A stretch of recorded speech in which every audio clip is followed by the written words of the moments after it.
हिंदी। यह आप हैं। बर्फ का पहाड़ बादलों में छिप गया था। पूरी चोटी पर धुंध छाई हुई थी, इसलिए उसे साफ साफ देख पाना असंभव था। वान टेंग और झो जुआनवू प्रकाश की किरणों में बदल गए और धुंध में जा गिरे। जब वे करीब आए तो उन्हें एक अलग अंतरिक्ष विकृति महसूस हुई। सावधान रहो। भले ही वान टेंग ग्रहीय अवस्था में पहुंच गया था, फिर भी वह सतर्क था। उसने अनजाने में झो जुआनवू को याद दिलाया। उसने व्यक्तिगत रूप से एक आयामी दरार की शक्ति का अनुभव किया था, इसलिए वह जानता था कि यह कितना डरावना था। यहां तक कि गृह स्तर के मार्शल योद्धा भी यह वादा नहीं कर सकते थे कि वे एक आयामी दरार से सुरक्षित रूप से बाहर निकल सकते हैं। वान टेन को अभी भी प्राचीन भगवान की लाश याद है। यहां तक कि वह शक्तिशाली उपस्थिति भी अंतरिक्ष विकृतियों द्वारा नष्ट हो गई। उसके जैसे गृह स्तरीय मार्शल योद्धा की तो बात ही छोड़िए। झो जुआनवू खतरों को जानता था, इसलिए उसने लापरवाही बरतने की हिम्मत नहीं की। उसने जल्दी से सिर हिलाया और छाया की तरह वान टेन के पीछे पीछे चला गया। उसने खतरे के किसी भी संकेत को पहचानने के लिए सतर्कता से अपने आसपास का निरीक्षण किया। वे दोनों धीरे धीरे शिखर पर चढ़ते गए। घने कोहरे को चीरते हुए वे अंततः शिखर पर पहुंच गए। नल। जब वे दोनों पहाड़ की चोटी पर उतरे तो सामने का दृश्य देखकर दंग रह गए। पूरा स्थान काला और घने कोहरे से ढका हुआ था। वे अपने आसपास का दृश्य स्पष्ट रूप से नहीं देख पा रहे थे। वान टेंग ने भौहें सिकोड़ी। उसकी आंखों में आश्चर्य था। नीचे से चोटी धुंध में लिपटी हुई थी। हालांकि जब वे इस जगह पर पहुंचे तो उन्हें एहसास हुआ कि ऊपर काले बादलों ने घेरा हुआ था। वे स्याही की तरह मोटे थे। कभी कभी काले बादलों के बीच से चांदी की कुछ बिजली चमकती थी। वे बादलों के बीच आगे पीछे रेंगते चांदी के सांपों की तरह दिखते थे। झो जुआनवू अवाक रह गया। उसने कर्कश आवाज में कहा, जब मुझे इस जगह की रखवाली करने के लिए भेजा गया था तो मैंने इस चोटी पर आयामी दरार देखी थी। ये वह दृश्य नहीं था जो मैंने देखा था। अब उसे अपनी सजा जारी रखने की जरूरत नहीं थी। कोई भी बता सकता था कि स्थिति और खराब हो गई थी। एक अधिक गंभीर स्थिति सामने आई है। वान टेंग ने अपने चेहरे पर कोई बदलाव न लाते हुए शांति से कहा। उसने जमीन पर नजर डाली और हवा में तैरते हुए कई विशेषता बुलबुले देखे। ये विशेषता बुलबुले सभी पारदर्शी और काले थे। उसे पता था कि उनमें क्या है। यह आप है, डार्क फोर्स। यह आप ही होंगे। वान टेंग की आंखें चमक उठीं। उसने अपनी आध्यात्मिक शक्ति जारी की और जमीन को साफ किया। उसे ले लो। काले रंग के बुलबुले उसके ऊपर उड़कर आए और वान टेंग के शरीर में विलीन हो गए। डार्क फोर्स तारांकन 80। डार्क फोर्स तारांकन 120।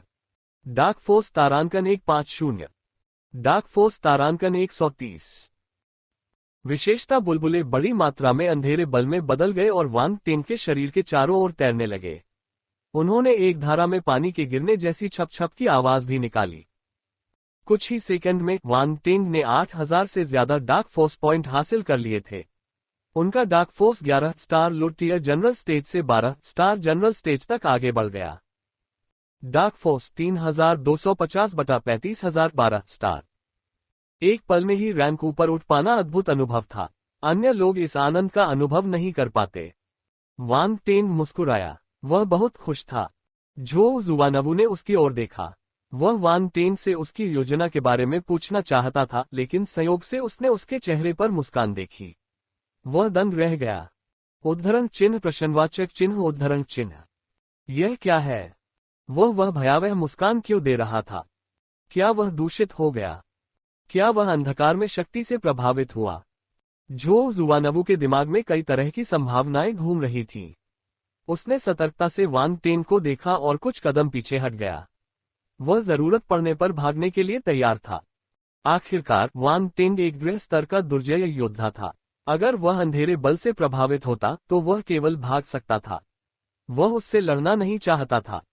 बिल्कुल भी कोई संभावना नहीं। वह उसका एक भी थप्पड़ सहन नहीं कर सकेगा। तुम क्या कर रहे हो? वान टेंग को झो जुआनवू के चेहरे पर भाव देखकर आश्चर्य हुआ। उसे नहीं पता था कि क्या हुआ था। वह एक सामान्य व्यक्ति की तरह दिख रहा था, लेकिन वह अचानक ऐसी मूर्खतापूर्ण हरकतें क्यों करने लगा? वान टेंग, क्या आप असहज महसूस कर रहे हैं? झो जुआनवू ने सावधानी से पूछा। असहज? वान टेंग हैरान था। उसने उलझन में पूछा, मुझे ठीक लग रहा है। मेरा कौन सा हिस्सा असहज लग रहा है? खांसी। तुम्हें अपना शरीर फिर से महसूस क्यों नहीं हो रहा? क्या कुछ असामान्य है? झो जुवानवू ने अभी भी करीब जाने की हिम्मत नहीं की। ये वह तरीका था जिससे एक व्यक्ति जो अंधेरे बल से दूषित हो जाता था, वह सामान्य रूप से व्यवहार करता था। उन्हें ऐसा नहीं लगता था कि उनके साथ कुछ गलत है, ठीक वैसे ही जैसे एक मानसिक रूप से बीमार मरीज को लगता है कि वह सामान्य है। वांग टेंग उसके हाव भाव देखकर क्रोधित हो गया।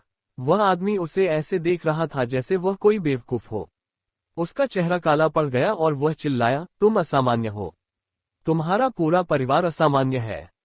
आह! झो जुवानवू ने एक लंबी सांस ली जब उसने क्रोधित वांग टेंग को देखा। अच्छा। वह गुस्से में होने पर भी सामान्य रहने में सक्षम था। इसका मतलब यह था कि वह डार्क फोर्स से दूषित नहीं था। वह ठीक था। तुमने मुझे डरा दिया। मुझे लगा कि तुम संक्रमित हो गए हो, उन्होंने जल्दी से कहा जब उन्होंने पुष्टि की कि वांग टेंग ठीक है। मैं दूषित हो गया हूं। वांग टेंग ने अविश्वास से खुद की ओर इशारा किया। उसे समझ नहीं आया कि झो जुवानवू को ऐसा क्यों लगा। उसकी dark force 12 star general stage पर थी। वह डार्क प्रेत के बीच एक शक्तिशाली उपस्थिति थी। वह दूषित नहीं होगा या डार्क फोर्स से कोई प्रतिक्रिया नहीं मिलेगी। लेकिन झो जुवानवू को इस बात का पता नहीं था। केवल वांग टेंग को पता था कि वह कभी भी दूषित नहीं होगा। तुम क्या सोच रहे हो? मैं तुमसे ज्यादा ताकतवर हूं। अगर तुम पर इसका असर नहीं हुआ तो मुझ पर भी असर नहीं होगा। वांग टेंग अवाक रह गया। ठीक है, तुमने अभी अभी अजीब सी मुस्कान दी। इन परिस्थितियों में कोई भी बहुत ज्यादा सोचेगा, झो जुवानवू ने धार्मिक और क्रोधित स्वर में कहा। वांग टेंग अवाक रह गया। ये सब एक मुस्कुराहट के कारण हुआ। खांसी। अभी अभी तो उसे सफलता से चक्कर आ गया। वांग टेंग को शर्मिंदगी महसूस हुई, लेकिन उसके चेहरे पर कोई बदलाव नहीं आया। उसने अपना चेहरा सख्त बनाए रखा और कहा, क्या मुस्कुराहट? तुमने शायद गलत देखा होगा। मैं वह मुस्कुराहट क्यों दिखाऊंगा? मैं इस समय गहरी सोच में डूबा हुआ था। झो जुवानवू को खुद पर शक होने लगा। क्या उसने गलत देखा? नहीं, यह असंभव था। एक सामान्य स्तर के मार्शल योद्धा के रूप में वह गलत नहीं देख सकता था। यह असंभव था।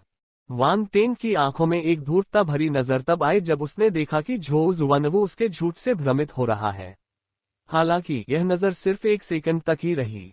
उसने धीरे से खांसते हुए कहा, चलो हम चारों ओर देखते हैं। कोहरा बहुत घना है। हम यहाँ की स्थिति को स्पष्ट रूप से नहीं देख पा रहे हैं। ठीक है। झो जुवानवू को होश आया और उसने सिर हिलाया। उसने सवाल पर सोचना बंद कर दिया। वे अलग नहीं हुए। इसके बजाय वे एक ही दिशा में आगे बढ़े और किसी भी गड़बड़ी का पता लगाने के लिए सबसे पहले चोटी का चक्कर लगाने की तैयारी की। दृश्यता केवल 3 मीटर थी।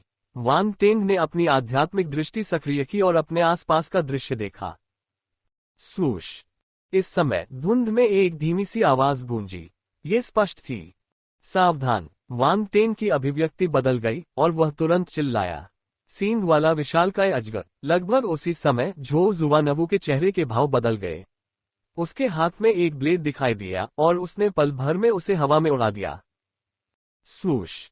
एक मोटी और भारी ब्लेड की चमक क्षैतिज रूप से बाहर निकली जिसने धुंध को 2 भागों में काट दिया। जब धुंध अलग हुई तो ब्लेड की चमक के सामने एक काला काला राक्षस दिखाई दिया। गर्जन! राक्षस को जब पता चला तो वह गुस्से से दहाड़ने लगा। वह पीले ब्लेड की चमक की ओर बढ़ा और उससे टकरा गया। धमाका! एक भयंकर गर्जना सुनाई दी। अजीब जानवर ने अजीब सी आवाज निकाली और ब्लेड की चमक से धुंध में फेंक दिया गया। हालांकि उसने अपना शरीर बदल लिया और फिर से कोहरे में गायब हो गया। वांग टेंग की आंखों में एक तेज चमक चमक उठी। उसने झो जुवानवू के ब्लेड के हमले में छिपी शक्ति देखी। इसमें नक्षत्र बल था, इसलिए इसका प्रभाव सामान्य चरण के हमले से अधिक था। यही कारण था कि वह अजगर को पीछे धकेलने में सफल रहा। यदि ऐसा नहीं होता तो 13 सितारा सामान्य चरण मार्शल योद्धा उसके छिपे हुए हमले के लिए गिर सकता था। अजीब जानवर के गायब हो जाने के बाद झो जुवानवू गंभीर बनी रही। यह क्या है? मुझे इसमें काली शक्ति महसूस हुई। ये डार्क फोर्स है। वांग टेंग ने सिर हिलाया। स्टार बीस्ट को डार्क फोर्स ने दूषित कर दिया होगा, इसलिए वह अंधेरे में विलीन हो सकता है। मैं इसे नहीं ढूंढ पा रहा हूं।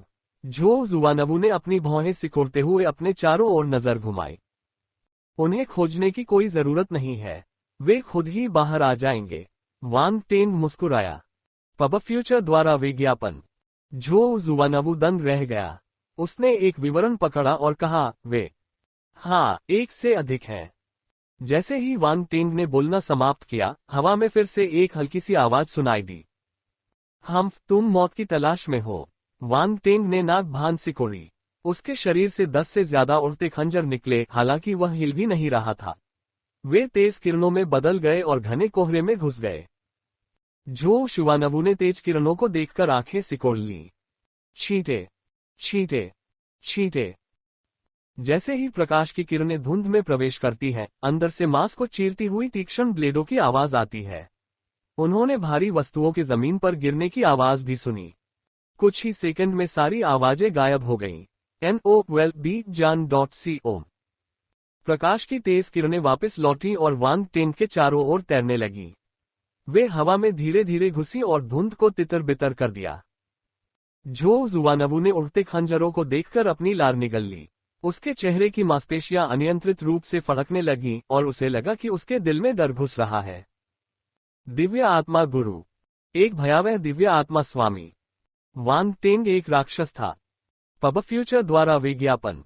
न केवल उनकी बल साधना ग्रहीय स्तर पर थी, बल्कि उनमें दुर्लभ दिव्य आत्मा गुरु प्रतिभा भी थी, और वे उस क्षेत्र में भी शक्तिशाली प्रतीत होते थे। क्या वह अन्य लोगों को कुछ मौका दे सकता है? तुमने उन सभी को मार डाला। ये सवाल उसके मुंह से निकला जब उसने वांग टेंग की ओर देखा। वे बहुत ताकतवर नहीं हैं, उन्हें बस एक अजीबोगरीब छिपने का हुनर आता है, वांग टेंग ने सहजता से जवाब दिया। वह धुंध में चला गया और बोला, चलो चलते हैं और देखते हैं कि यह क्या है। झो जुवानवु अवाक रह गया।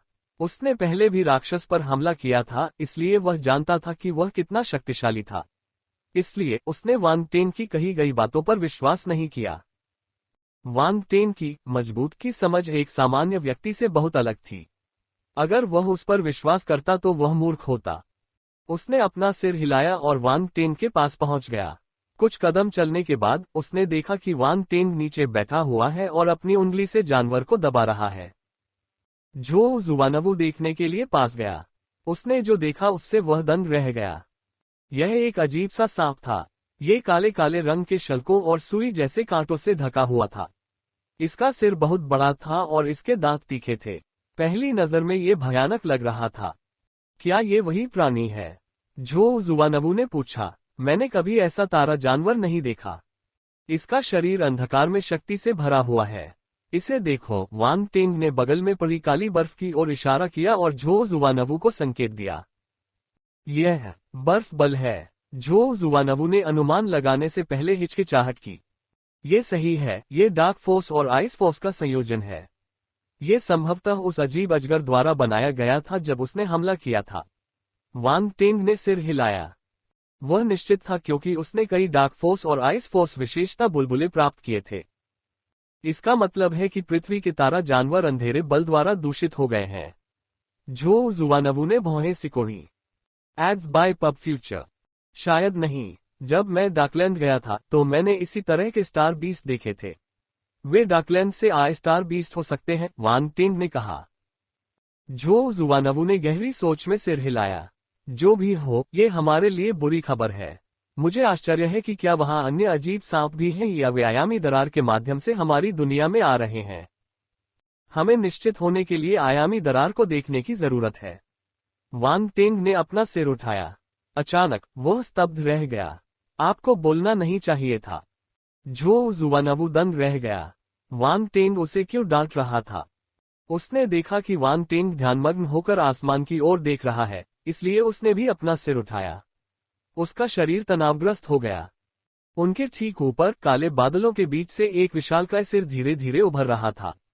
काली भूरी आंखों की एक जोड़ी उन्हें ठंडी निगाहों से घूर रही थी। अरे, क्या हमने उनके पूर्वजों को सचेत किया? झो जुवानवु ने बड़ी मुश्किल से गला साफ किया। मुझे ऐसा लगता है। वांग टेंग ने सिर हिलाया। क्या हम भाग जाएं? झो जुवानवु को विशालकाय प्राणी की भयावह आभा का एहसास हुआ। ये जानवर निश्चित रूप से 13 सितारा भगवान के स्तर से ऊपर था। आप इसे आजमा सकते हैं, वांग टेंग ने प्रसन्नतापूर्वक कहा। आप पहले ऐसा क्यों नहीं करते? झो जुवानवू का चेहरा काला पड़ गया। मुझे इससे डर नहीं लगता। मुझे भागने की क्या जरूरत है? वांग टेंग ने शांति से जवाब दिया। मौन। झो जुवानवू को समझ नहीं आया कि क्या कहे। वांग टेंग के शब्दों में दम था, साथ ही उसे लगा कि वह उसे चिढ़ा रहा है। गर्जन। उनके सिर के ऊपर एक विशालकाय प्राणी प्रकट हुआ और भयावह दहाड़ने लगा।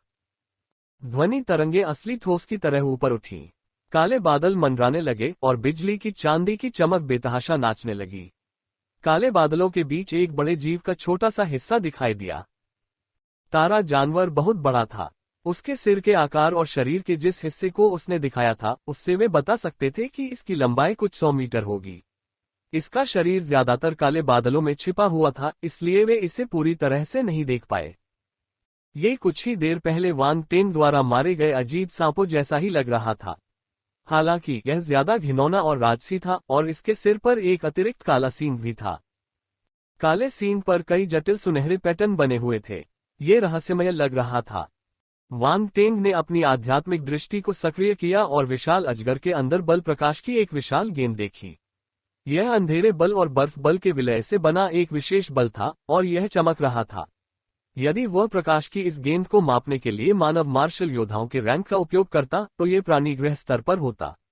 नेदर वर्ल्ड के विशालकाय अजगर के साथ रोमांच बर्फ के पहाड़ की चोटी काले बादलों से ढकी हुई थी। एक भयानक विशालकाय अजगर उदास बादलों के बीच चक्कर लगा रहा था। उसके शरीर का एक छोटा सा हिस्सा ही उसके विरोधियों को डराने और उनके दिलों को डर से कांपने के लिए काफी था। उसने अपना बड़ा सिर काले बादलों से बाहर निकाला और नीचे खड़े दो मनुष्यों को अपनी ठंडी निगाहों से घूरने लगा। अप्रत्याशित रूप से उनमें से एक व्यक्ति को इससे कोई डर नहीं था। उसका चेहरा बेहद शांत था। यह अभिव्यक्ति सही नहीं है। ये सही नहीं है। एक साधारण मनुष्य मुझ पाताल लोक के विशालकाय अजगर के सामने कैसे शांत रह सकता है? मेरी उपस्थिति का बल इतना कम कब हो गया? पाताल लोक के विशालकाय अजगर के दिल में उलझन की लहर दौड़ गई। उसे कुछ समझ नहीं आया, इसलिए उसने अपना मुंह खोला और वांग टेंग से बोला, मानव। वांग टेंग उस विशालकाय अजगर को आंक रहा था और अपनी क्षमता की तुलना उससे कर रहा था। उसे लगा कि वह अपने प्रतिद्वंद्वी को मार सकता है और सोच रहा था कि ऐसा कैसे किया जाए। तभी उसने अचानक विशालकाय अजगर को उससे बात करते हुए सुना। इस तारा जानवर का बोलना कोई अजीब बात नहीं थी। आखिरकार ये बहुत शक्तिशाली था, इसलिए इसकी बुद्धि भी बहुत अधिक होगी।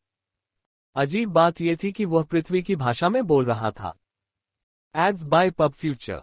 ये थोड़ा दिलचस्प था। क्या ये विशालकाय अजगर इस धरती पर पैदा हुआ था? क्या इसीलिए यह उनकी भाषा बोल सकता था? लेकिन ऐसा भयावह तारा जानवर पृथ्वी पर कब प्रकट हुआ? इसका कोई मतलब नहीं निकला। वांग टेंग गहरी सोच में था। विशालकाय अजगर ने जब देखा कि मनुष्य उसे अनदेखा कर रहा है तो वह क्रोधित हो गया। उसके दिल में क्रोध उमड़ आया और उसकी निगाहें जम गईं। मानव, तुम्हें मेरी अनदेखी करने की हिम्मत किसने दी? विशालकाय अजगर के मुंह से गुस्से से भरी दहाड़ निकली। आकाश से एक शक्तिशाली शक्ति ने उस पर दबाव डाला। वांग टेंग और झो जुवानवू को सीधे चोट लगी। बल ने उनके शरीर को धक्का दिया। झो जुवानवू का चेहरा थोड़ा पीला पड़ गया। वह बेकाबू होकर एक कदम पीछे हट गया और हैरान रह गया। कैसा भयानक वातावरण! वह जानता था कि यह विशालकाय अजगर बहुत शक्तिशाली है, लेकिन उसने यह नहीं सोचा था कि इसका आभामंडल इतना दम घोंटने वाला होगा। यह अविश्वसनीय था। तुम क्यों चिल्ला रहे हो? मेरे कान के पर्दे कंपन से खुजली कर रहे हैं, वांग टेंग ने अपने होश में आते हुए तिरस्कारपूर्ण स्वर में कहा। उसने अपनी उंगली से अपना कान खोदा। मौन। झो जुवानवू ने असहाय भाव से वांग टेंग को देखा। उसे लगा कि इस आदमी का ध्यान थोड़ा भटक गया है। हाँ, पाताल लोक का विशालकाय अजगर आश्चर्यचकित था। क्या यह मनुष्य उसकी उपस्थिति से प्रभावित नहीं हुआ? ऐसा लगता है कि उसकी क्षमता खराब नहीं है। इसमें कोई आश्चर्य नहीं कि वह अपना संयम बनाए रख सका। तो यह उसका आत्मविश्वास है। Ads by pub future. जब वांग टेंग अपनी क्षमता छिपा रहा था तो वह सतह पर साधारण दिख रहा था। यहां तक कि पाताल लोक का विशालकाय अजगर भी उसकी असली शक्ति को नहीं देख सका। अचानक उसकी आंखों में तिरस्कार और उपहास दिखाई दिया। पृथ्वी पर मनुष्यों के पास कोई विरासत नहीं थी, इसलिए वे केवल सामान्य स्तर पर ही संघर्ष कर सकते थे। चाहे यह मनुष्य कितना भी शक्तिशाली क्यों न हो, वह केवल सामान्य स्तर पर ही हो सकता था। सामान्य स्तर का मानव योद्धा उसके सामने चींटी के समान कमजोर था। इस मानव का जो भरोसा था कि वह उस पर भरोसा कर सकता है, वह आसानी से टूट जाएगा। यह एक सम्राट स्तर के स्टार जानवर के रूप में उसका आत्मविश्वास था। तारा जंतुओं के लिए सम्राट स्तर ग्रहीय स्तर के समान था। नेदरवर्ल्ड के विशालकाय अजगर को अचानक याद आया कि उसने अपने जीवन में कितनी मुश्किलें झेली हैं। वह दुख के आंसू बहाने लगा। पहले वह एक भोला भाला और मासूम सा सांप था जो घाटी में खुशी खुशी खेलता था। जब वह खेलते खेलते थक जाता तो अपनी मां को खोजने घर चला जाता। जीवन सांसारिक लेकिन आनंदमय था। हालांकि उसे यह नहीं पता था कि यह एक छोटा सा सांप था जो नायक बनने वाला था। एक दिन वह जिज्ञासावश इस बर्फीले पहाड़ पर चढ़ा और उसे एक दिलचस्प छोटी सी दरार नजर आई। उसने कसम खाई कि उसने अपनी पूंछ का इस्तेमाल केवल सावधानी से उसे टैप करने के लिए किया, क्योंकि उसे ये दिलचस्प लगा और वह इसके साथ खेलना चाहता था। ये बस एक हल्की सी थपकी थी। इसने कभी दरार में घुसने के बारे में नहीं सोचा। NOVLBJNN। लेकिन स्थिति उसकी उम्मीद से परे हो गई। एक शक्तिशाली चूषण बल उस छोटी सी दरार से बाहर आया और उसे अंदर खींच लिया। यही हुआ। इसमें उसकी कोई गलती नहीं थी। बल इतना प्रबल था कि वह सीधे अंदर चला गया। दरार में घुसने के बाद छोटा सा सांप बेहोश हो गया। जब वह होश में आया तो उसे एहसास हुआ कि वह एक अजीब जगह पर था। चारों ओर का वातावरण एकदम काला था। आसमान काला था और डरावना लग रहा था। वह अपनी मां को खोजने के लिए घर वापस जाना चाहता था, लेकिन वह अब उस छोटी सी दरार को नहीं ढूंढ पा रहा था। उसके पास इस अजीब दुनिया में भटकने के अलावा कोई विकल्प नहीं था। हालांकि यहाँ कई डरावने विशाल जानवर थे। वे दुष्ट थे और उसे खाना चाहते थे। एक बार जब वे उसे देखते तो भूखे भिखारियों की तरह उस पर झपट पड़ते। वह इतना डरा हुआ था कि डर के मारे भाग गया। हालांकि ये नायक बनने के लिए किस्मत में था। ये हर बार भागने में कामयाब रहा और जिंदा रहा। आखिरकार एक दिन एक भयानक बड़े जानवर ने इसका पीछा करते हुए एक चट्टान तक पहुंचा दिया। उसके पास भागने के लिए कोई जगह नहीं थी, इसलिए वह केवल नीचे कूद सकता था। Ads by pub future. उस समय उसकी आंखें पश्चाताप के आंसुओं से भर गईं। माँ, मुझे आपकी बात माननी चाहिए थी। मुझे इधर उधर नहीं भागना चाहिए था। मुझे उस छोटी सी दरार को नहीं छूना चाहिए था। माँ, अगर एक और जन्म है तो मैं वादा करता हूँ कि मैं एक आज्ञाकारी बच्चा बनूंगा। उसने अपनी आंखें बंद कर ली और इस नारकीय संसार को छोड़ने से पहले भयंकर पीड़ा के दौर का इंतजार करने लगा। लेकिन चीजें उतनी सरल नहीं थीं जितनी सोची गई थी। वह किसी तरह बच गया। वह कुछ लताओं में उलझ गया और हवा में लटक गया। चलो, यह एक सांप था। बैलें इसे फंसा नहीं सकी। ये धीरे धीरे बेलों से बाहर निकलकर चट्टान से नीचे खिसक गया। यह नीचे से सिर्फ 10 मीटर की दूरी पर था। चट्टान के ठीक नीचे एक गहरा तालाब था।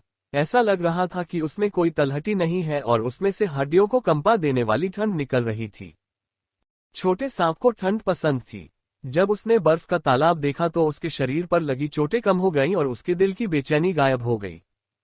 ऐसा लग रहा था कि उसे अपना घर मिल गया है। वह जल्दी से अपने घायल शरीर को घसीटता हुआ पूरी ताकत से तालाब की ओर भागा। प्लोंक! आखिरकार वह तालाब में सरक गया। बर्फ जैसा ठंडा पानी दूसरे जीवों के लिए जानलेवा हो सकता है, लेकिन छोटे सांप के लिए यह एकदम सही टॉनिक था। उसने आराम से अपनी आंखें बंद कर लीं। तब से पूल उसका घर बन गया। यहाँ उसे खाने के लिए कोई डरावने बड़े जानवर नहीं थे और यह जगह एक बहुत बड़ा खेल का मैदान था। वह इसे अपना मनोरंजन पार्क मानता था। जैसे जैसे वह बर्फ के कुंड में अधिक समय तक रहा, वह और अधिक शक्तिशाली होता गया। उसका शरीर बड़ा होता गया और एक दिन उसे ज्ञान की प्राप्ति हुई और उसमें मनुष्य जैसी बुद्धि आ गई। वह सोचना जानता था और एक विचारशील सांप बन गया। वह यहाँ रहना नहीं चाहता था और यहाँ से चले जाना चाहता था। हालांकि जाने से पहले वह इस कुंड की गहराई में तैरकर इसका रहस्य जानना चाहता था। ये बर्फ का तालाब अजीब था। इससे निकलने वाली ठंडक इसकी क्षमता को और मजबूत करती थी। इसके अलावा इसमें एक अजीब शक्ति थी। पहले इसे समझ नहीं आती थी, लेकिन बुद्धि प्राप्त करने के बाद इसे पता चल गया कि यह क्या है। इसलिए उसने पूल के तल तक तैरने का निर्णय लिया। वह ठंड की दिशा में आगे बढ़ा और तब तक तैरता रहा जब तक उसे एक विशालकाय कंकाल नहीं दिखाई दिया। कंकाल आधा मिट्टी से ढका हुआ था। ये पूरे तालाब के चारों ओर फैला हुआ था और ऐसा लग रहा था कि इसका कोई अंत नहीं है। सांप उस स्थान पर था जहां खोपड़ी थी। उसने खोपड़ी के अंदर एक असमान गोल क्रिस्टल तैरता हुआ देखा।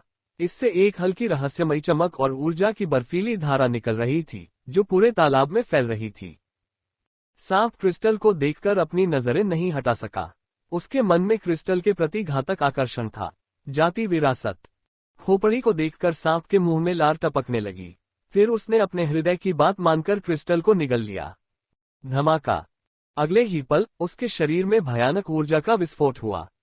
आखिरकार उसे होश आया और वह भयभीत और सदमे में आ गया। वह भूल गया कि वह एक बुद्धिमान सांप था। वह बिना सावधानी के चीजों को कैसे निगल सकता था। वह बेतरतीब चीजें खाने से मर सकता था। उसे ठीक से सोचने का समय नहीं मिला। जैसे ही भयावह ऊर्जा ने उसके शरीर में तबाही मचाई, उसके दिमाग में एक याद उभर आई। स्मृति के विशाल भाग के कारण इसकी दयनीय मस्तिष्क क्षमता अपनी सीमा पर पहुंच गई। फिर इसने अपनी चेतना खो दी। उसे नहीं पता था कि वह कितनी देर सोया था। जब वह उठा तो उसका शरीर 3 गुना बड़ा हो गया था। हालांकि वह पूल के तल पर मौजूद कंकाल जितना बड़ा नहीं था, लेकिन उसे पहले से ही एक विशाल अजगर माना जाता था। साथ ही उसके मन में कई नई यादें उभरी थीं। इन यादों की वजह से उसे यह समझने में मदद मिली कि खेती और नस्ल की विरासत क्या होती है। ये नस्ल एक शक्तिशाली सितारा जानवर से विरासत में मिली है, जिसे नेदरवर्ल्ड जायंट पायथन कहा जाता है। इस नस्ल को संतान पैदा करने में कठिनाई होती थी, इसलिए यह अत्यंत दुर्लभ थी। हालांकि शुद्ध रक्त वाले नेदरवर्ल्ड जायंट पायथन में बहुत क्षमता थी और वे बहुत विशाल हो सकते थे। वयस्क नेदरवर्ल्ड जायंट पाइथन ज्यादातर सम्राट स्तर के थे। वे खालीपन में आजादी से घूम सकते थे और ब्रह्मांड में एक शक्तिशाली जाति थे। Novel by JNN। छोटे सांप ने जो निगला वह नेदरवर्ल्ड जायंट पायथन जाति का विरासती पत्थर था। इसमें खेती की यादें और जाति का सबसे शुद्ध सार रक्त था। सार रक्त प्राप्त करने के बाद वह छोटा सांप धीरे धीरे विकसित होकर एक वास्तविक पाताल लोक का विशालकाय अजगर बन गया। इसके बाद से इसने लगातार साधना शुरू कर दी और इसकी क्षमता तेजी से बढ़ी। सम्राट स्तर तक पहुंचने के बाद ही इसने बर्फ के कुंड को छोड़ा। जब पाताल लोक का विशालकाय अजगर उस छोटी सी दरार वाले स्थान पर वापस लौटा तो उसने पाया कि उस स्थान पर बहुत सी काली छायाएं छा गई थीं। उस समय वह पहले से ही समझ गया था कि वह छोटी सी दरार गायब नहीं हुई थी। वह बस खालीपन में छिपी हुई थी। उस समय वह बहुत कमजोर था, इसलिए वह अपनी उपस्थिति का पता नहीं लगा सका। पब फ्यूचर द्वारा विज्ञापन। अब वह छोटी सी दरार फैल गई थी और 2 दुनियाओं को जोड़ने वाली एक विशाल आयामी दरार में बदल गई थी। नेदरवर्ल्ड के विशालकाय अजगर को घर जाकर अपनी मां को खोजने की तीव्र इच्छा थी। यह विचार एक जुनून बन गया था, इसलिए उसने इस आयामी दरार का उपयोग करके पृथ्वी पर वापस जाने की योजना बनाई। स्वाभाविक रूप से एक भयानक तारा जानवर की उपस्थिति ने दुर्जय अंधेरे प्रेत को सतर्क कर दिया। सम्राट स्तर के तारा जानवर अंधेरे प्रेत के बीच शैतान के राजाओं की तरह थे। अंधेरे प्रेतों के उच्च अधिकारियों ने एक शैतान राजा को पाताल लोक के विशालकाय अजगर का सामना करने के लिए भेजा। अंत में वे एक समझौते पर पहुंचे और लड़ाई बंद कर दी। नेदरवर्ल्ड जायंट पाइथन सुरक्षित रूप से आयामी दरार से गुजर गया और पृथ्वी पर वापस आ गया। वापस आने के बाद उसने पाया कि उसकी मां बहुत समय पहले मानव मार्शल योद्धाओं के हाथों मर चुकी थी।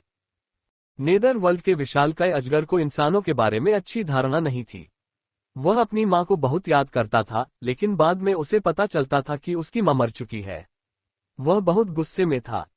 इसके साथ मौजूद शैतान राजा इसका दिमाग खराब करता रहा, इसलिए इस पाताल लोक के विशालकाय अजगर के दिल में इंसानों से बदला लेने का विचार पनपने लगा। इसने धरती पर इंसानों का सफाया करने के लिए अंधेरे भूतों के साथ सहयोग करने का फैसला किया। पृथ्वी पर तारा जानवरों के दंगे का कारण यही था। अरे तुम दिवास्वप्न क्यों देख रहे हो? क्या तुम प्रेम में पागल हो? मैंने तुम्हारे कुछ बच्चों को मार दिया होगा, लेकिन तुम्हें और सांप बनाने की जल्दी नहीं करनी चाहिए। एक चिढ़ाने वाली आवाज सुनाई दी। पाताल लोक का विशालकाय अजगर अपने विचारों से बाहर आ गया। उसने उलझन में वान टेन की ओर देखा। और सांप बनाओ। अचानक ऐसा लगा कि मैं अवाक हूं। छोटे सांप बनाने की बात छोड़ो। ऐसी स्थिति में एक सामान्य दिमाग वाला सामान्य व्यक्ति ऐसा नहीं सोचेगा। इस मनुष्य का दिमाग थोड़ा टेढ़ा था। पाताल लोक के विशालकाय अजगर ने अपने दिल में शिकायत की। वह इस इंसान को कुचलकर मार डालना चाहता था। पब फ्यूचर द्वारा विज्ञापन। छोटे सांप, तुम कहां से हो? तुम पृथ्वी की भाषा क्यों जानते हो? वान टेंग ने फिर से अपना मुंह खोला और पूछा। छोटा छोटा सा सांप। झो जुवानवू ने मुंह खोले हुए वांग टेन को देखा। जब उसने इस विशालकाय अजगर को छोटा सा सांप कहा तो वह क्या सोच रहा था? नेदरवर्ल्ड जायंट पाइथन अपना आपा खोने की कगार पर था। यह एक राजसी नेदरवर्ल्ड जायंट पाइथन था, फिर भी इस इंसान ने इसे छोटा सा सांप कहा। यह बहुत शर्मनाक था। आप थोड़े सांप जैसे हैं। आपका पूरा परिवार थोड़ा सांप जैसा है। बेटे, तुम्हारी हिम्मत कैसे हुई मुझे अपमानित करने की? पाताल लोक का विशालकाय अजगर गुस्से में फुफकार उठा। आपने मेरे प्रश्न का उत्तर नहीं दिया। मौन। तुम मौत की तलाश में हो। यह पहली बार था जब नेदरवर्ल्ड जायंट पाइथन को कोई इंसान इतना परेशान करने वाला लगा। उसके सिर की नसें बुरी तरह से धड़कने लगीं। वह अब अपने गुस्से पर काबू नहीं रख सका और आसमान में दहाड़ने लगा। उसकी विशाल पूंछ काले बादलों से नीचे गिर रही थी। धमाका। विस्फोटों से पूरा आकाश भर गया और हवा कांपने लगी, मानो वह भारी दबाव के कारण फटने वाली हो। यह दृश्य बहुत भयानक था। शब्दों में इसका वर्णन नहीं किया जा सकता। हटो। झो जुवानवू हैरान रह गया क्योंकि वह आसमान से नीचे गिरती विशाल पूंछ को देख रहा था। उसका दिल डर और विस्मय से भर गया और उसने गोली की तरह जवाबी हमला किया। Ads by pub future. उसके मन में प्रतिरोध करने का एक भी विचार नहीं था। कोई भी साधारण योद्धा ऐसे हमले का सामना करने में सक्षम नहीं होगा। इस स्थिति में भी वांग टेंग ने अपनी भावनाओं में किसी भी उतार चढ़ाव के बिना केवल अपना सिर थोड़ा ऊपर उठाया। वह विशालकाय पूंछ को घूरता रहा जो उल्का की तरह उसकी ओर गिर रही थी। एक तेज आंधी ने उसके बालों को पागलों की तरह नाचने पर मजबूर कर दिया। अगर विशालकाय पूंछ उस पर गिरती तो वह मानव मांस के टुकड़ों में बिखर जाता। पाताल लोक का विशालकाय अजगर निर्दयी आंखों से उसे घूर रहा था। हम्फ टिल्ड। वांग टेंग ने अचानक खर्राटा लिया। क्या वह हंस रहा है? नेदरवर्ल्ड जायंट पाइथन आश्चर्यचकित था। वह हंस रहा है। वांग टेंग ने अपना हाथ सिर के ऊपर उठाया और उसकी हथेली ऊपर की ओर थी। धमाका। एक तेज धमाके ने उसके पैरों के नीचे की जमीन को हिला दिया। चोटी से बर्फ के बड़े बड़े टुकड़े नीचे गिरने लगे जिससे एक बहुत बड़ा हिमस्खलन हुआ। जिस दृश्य की सभी को उम्मीद थी वह घटित नहीं हुआ। बड़ी पूंछ बीच हवा में ही रुक गई। उसने उसे पकड़ लिया और उसने उसे एक हाथ से पकड़ लिया। विशाल पूंछ के नीचे वांग टेंग बेहद छोटा लग रहा था, फिर भी उसने एक हाथ से पूंछ को रोकने में कामयाबी हासिल की। वह बिना एक इंच भी हिले डुले वहीं खड़ा रहा। पहाड़ अभी भी कांप रहा था, लेकिन उसके नीचे की जमीन धंसने का कोई संकेत नहीं दिखा रही थी। उसने इस हमले की सारी ताकत और शक्ति अपने छोटे और दुर्बल शरीर से झेल ली थी। पाताल लोक के विशालकाय अजगर ने आंखें सिकोड़ लीं। वह अविश्वास से अपनी पूंछ के नीचे की आकृति को घूरने लगा। वह कैसे संभव है? ये हमला भले ही उसका सबसे शक्तिशाली कदम न हो, लेकिन फिर भी यह सम्राट स्तर के स्टार जानवर का हमला था। एक छोटा सा इंसान इसका विरोध कैसे कर सकता था? और केवल एक हाथ से। अगले ही पल उसकी नजर तेज हो गई और उसमें से हत्या की नीयत निकल पड़ी। यह इंसान बहुत बड़ा खतरा था क्योंकि उसके पास इतनी शक्ति थी। उसे जिंदा नहीं रहने देना चाहिए। पाताल लोक के विशालकाय अजगर ने अपनी पूंछ खींची तथा उसे पीछे की ओर खींचना चाहा। हालांकि उसे एहसास हुआ कि चाहे वह कितनी भी जोर से खींचे, उसकी पूंछ हिलने से बिल्कुल भी इनकार कर रही थी। आओ, बादलों पर चढ़ो और धुंध पर सवार हो जाओ।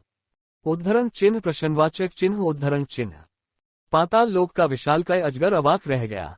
उसके हृदय में एक अशुभ भावना उभरी। इस इंसान में कुछ गड़बड़ थी। मानव, मैं तुम्हें एक मौका दूंगा। मेरी पूंछ छोड़ दो, वरना। अजगर ने शांत और संयमित होने का नाटक किया। या क्या? वांग टेंग ने एक हाथ से अजगर की पूंछ पकड़ते हुए और दूसरा हाथ अपनी पीठ के पीछे रखते हुए पूछा। उसने अपना सिर उठाया और एक अस्पष्ट मुस्कान के साथ अजगर को देखा। अपने आप पर बहुत ज्यादा घमंड मत करो, इंसान। मैंने तुम्हें आत्मसमर्पण करने का मौका दिया क्योंकि मैंने देखा कि तुम काफी सक्षम हो। मैंने अभी तक कोई ताकत भी इस्तेमाल नहीं की। विशाल अजगर वांग टेंग के हाव भाव देखकर घबरा गया। हालांकि वह झांसा देने में भी माहिर था क्योंकि उसका लहजा अपरिवर्तित था, यहाँ तक कि उसने तिरस्कार का भाव भी दिखाया। तो मुझे सचमुच आपको धन्यवाद देना चाहिए। वांग टेंग ने अपनी आंखें घुमाईं। कार्य जारी रखें और कोशिश करें। वह ये नहीं बता सका कि यह अजगर भी उसकी तरह ढोंग रचने में माहिर था। झो जुवानवू स्तब्ध रह गया। उसने अभी अभी झटके महसूस किए थे और इससे पता चलता था कि वह झटका कितना भयानक था।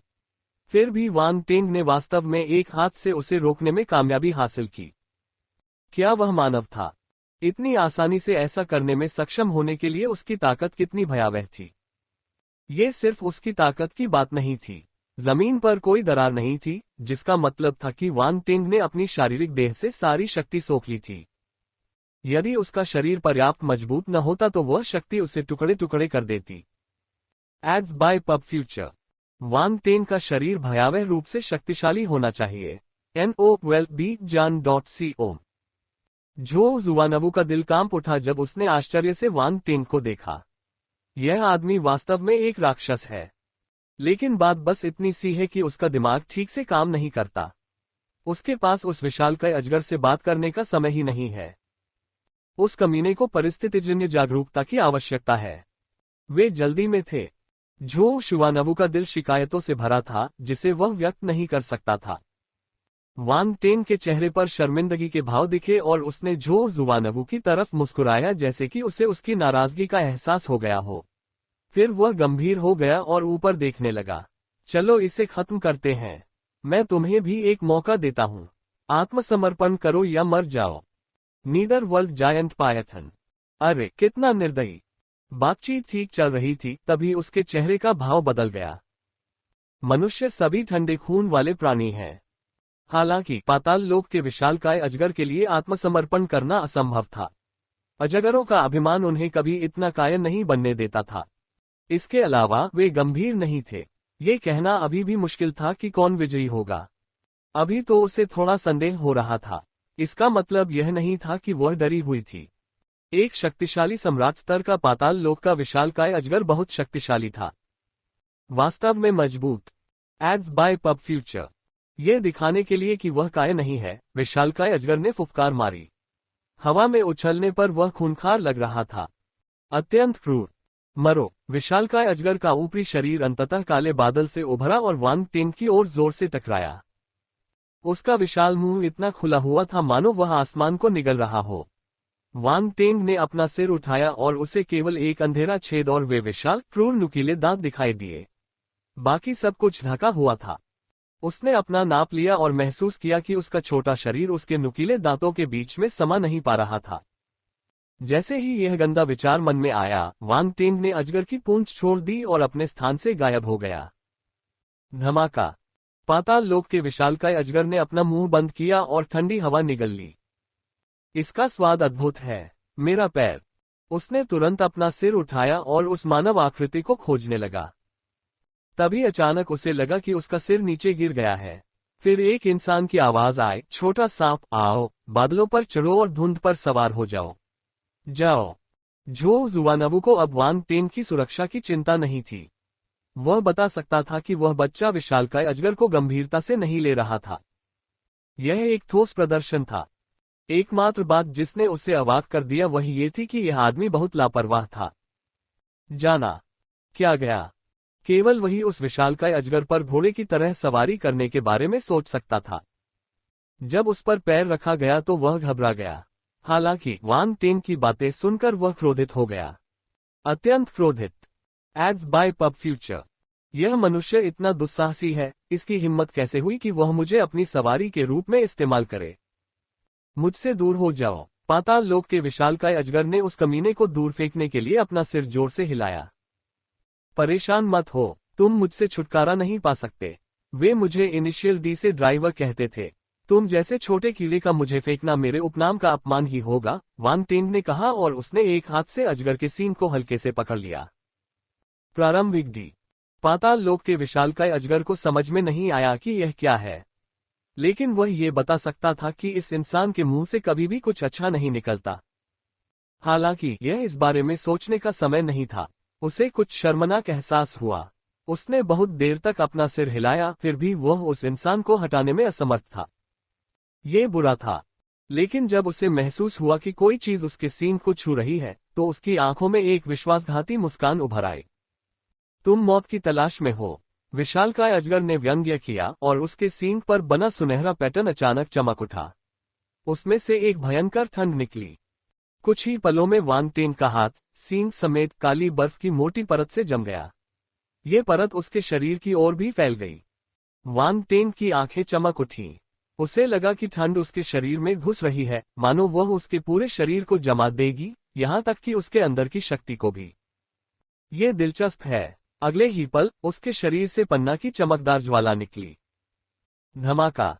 उसकी भुजाओं से पन्ने की लपटें फूट पड़ीं, जो काली बर्फ के भीतर जल रही थीं। काली बर्फ से चिलचिलाती गर्मी निकल रही थी। मजबूत और सख्त बर्फ पिघल गई और थोड़ी ही देर में वांग टेन का हाथ सामान्य रूप से सीन को पकड़ रहा था।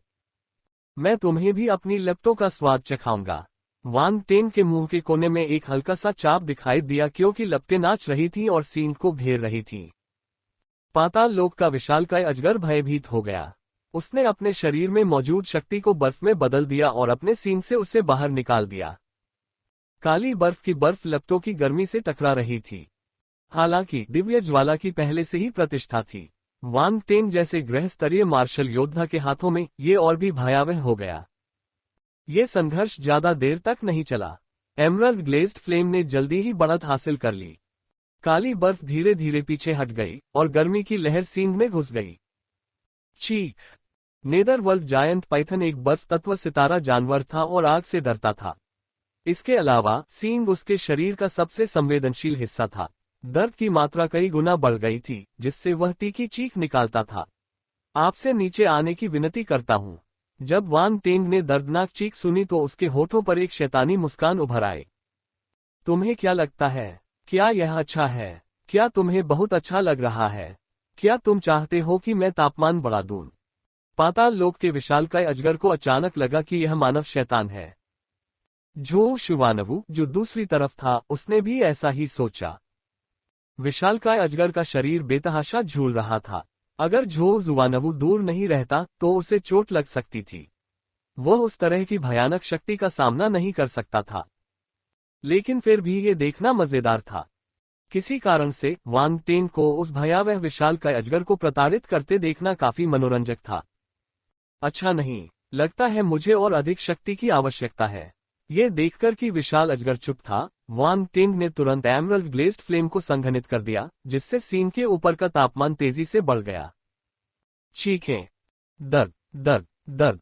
विशालकाय अजगर ने अचानक एक और दुखद चीख निकाली और भयंकर रूप से ऐंठते हुए काले बादलों के बीच घूमता रहा, धीरे धीरे गायब होता रहा। ये दृश्य भयावह था। ऐसा लगा जैसे ये फटने वाला है। नीदरवर्ल्ड के विशालकाय अजगरों को आग से सबसे अधिक डर लगता था और गर्मी उन्हें झुलसा देती थी। मैं मरने वाला हूं। देखो, तुमने बादलों पर चढ़कर और कोहरे पर सवार होकर अच्छा किया। वांग टेन की आवाज में उपहास का भाव था और मुंह खोलते ही वह प्रशंसा से भरा हुआ था।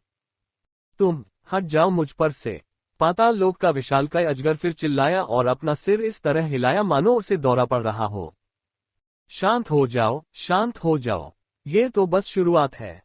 मैं तुम्हें बहुत अच्छा महसूस करवाऊंगा। वांग टेन मुस्कुराया। मैं हैरान हूं, मैं हैरान हूं। ऐसा दोबारा मत करना। विशालकाय अजगर अचानक कांप उठा और उसे ठंड लगने लगी और वह जल्दी जल्दी चिल्लाया। सचमुच? वांग टेन ने उत्सुकता से पूछा। सचमुच? हाँ। विशालकाय अजगर ने ना कहने की हिम्मत नहीं की। उसे डर था कि वांग टेन इस पर विश्वास नहीं करेगा। उसने अपना गौरव पूरी तरह खो दिया था। पाताल लोक के विशालकाय अजगर की गरिमा बस एक गुजरता हुआ बादल थी। यह उल्लेख करने लायक नहीं था।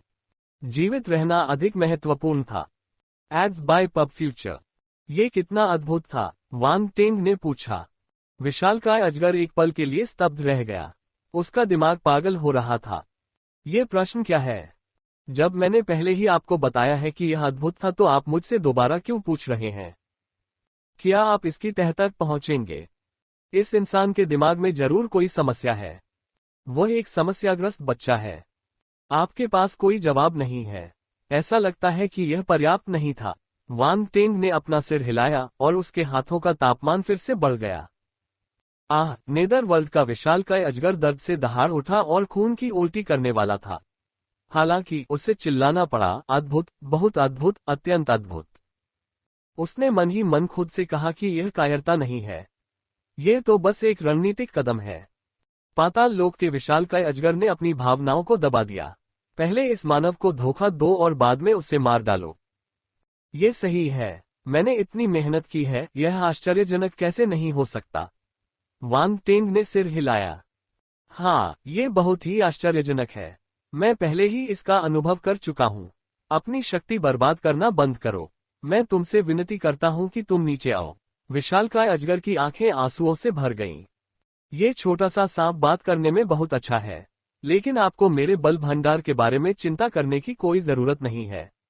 चूंकि आपको ये बहुत बढ़िया लगता है, तो चलिए एक और राउंड खेलते हैं। मुझे दूसरों को संतुष्ट करना बहुत पसंद है। अपना धन्यवाद बचा कर रखें, वांग टेंग ने कहा। ओहो! पाताल लोक का विशालकाय अजगर चकित था। चीजें इस तरह नहीं होनी चाहिए। क्या वह इसे जाने नहीं देने वाला था जब उसने कहा कि यह अद्भुत है? यह मनुष्य अपना वचन क्यों नहीं निभा रहा था? Ads by pub future. मनुष्य वास्तव में झूठे हैं। उन्हें बस दूसरों को धोखा देना पसंद है। धन्यवाद। मैं आपको क्यों धन्यवाद दूं? मैं तुम्हें अपने थूक से मार डालूंगा। झो जुवानवु लगभग हंस पड़ा। वांग टेंग इतना शरारती था कि वह एक सितारा जानवर को भी जीवन के बारे में संदेह में डाल सकता था। शायद केवल वांग टेंग ही ऐसा करने में सक्षम हो सकता है। वांग टेंग ने अपनी लपटों की तीव्रता बढ़ा दी और सींग को लाल कर दिया। सींग पर बने सोने के पैटर्न लाल होने लगे और भाप निकलने लगी। चीख! मौत के करीब पहुंचते ही पाताल लोक का विशालकाय अजगर अजीब आवाजें निकालता रहा। यह बहुत दर्दनाक था। चिलचिलाती गर्मी से अधिक असहनीय कुछ भी नहीं था। यह उस विशालकाय अजगर के जीवन में अब तक की सबसे क्रूर यातना थी। दरार! अचानक आसमान में एक तीखी दरार की आवाज गूंजी। पाताल लोक के विशालकाय अजगर का शरीर अकड़ गया। वह आवाज क्या थी? इतनी बुरी भावना क्यों थी? क्या लगता है तुम्हारा सींग टूट गया है? वांग टेंग ने सींग को देखते हुए थोड़ा अपराध बोध के साथ कहा। उस पर दरारें पड़ रही थीं। टूटा हुआ सींग टूट गया है। विशालकाय अजगर की आंखें धुंधली हो गईं, मानो वह इस तथ्य को स्वीकार ही नहीं कर पा रहा हो। Track track! इसके बाद एक कई चटकने की आवाजें आने लगीं। हर चटकने की आवाज ऐसी थी मानो विशालकाय अजगर के दिल में तीर चुभ रहा हो। इसका दिल दुखा। Track snap! अचानक एक तीखी आवाज के बाद पूरा सींग टूटकर नीचे की दुनिया के विशालकाय अजगर के सिर से अलग हो गया। गर्जन! विशालकाय अजगर पागल हो गया।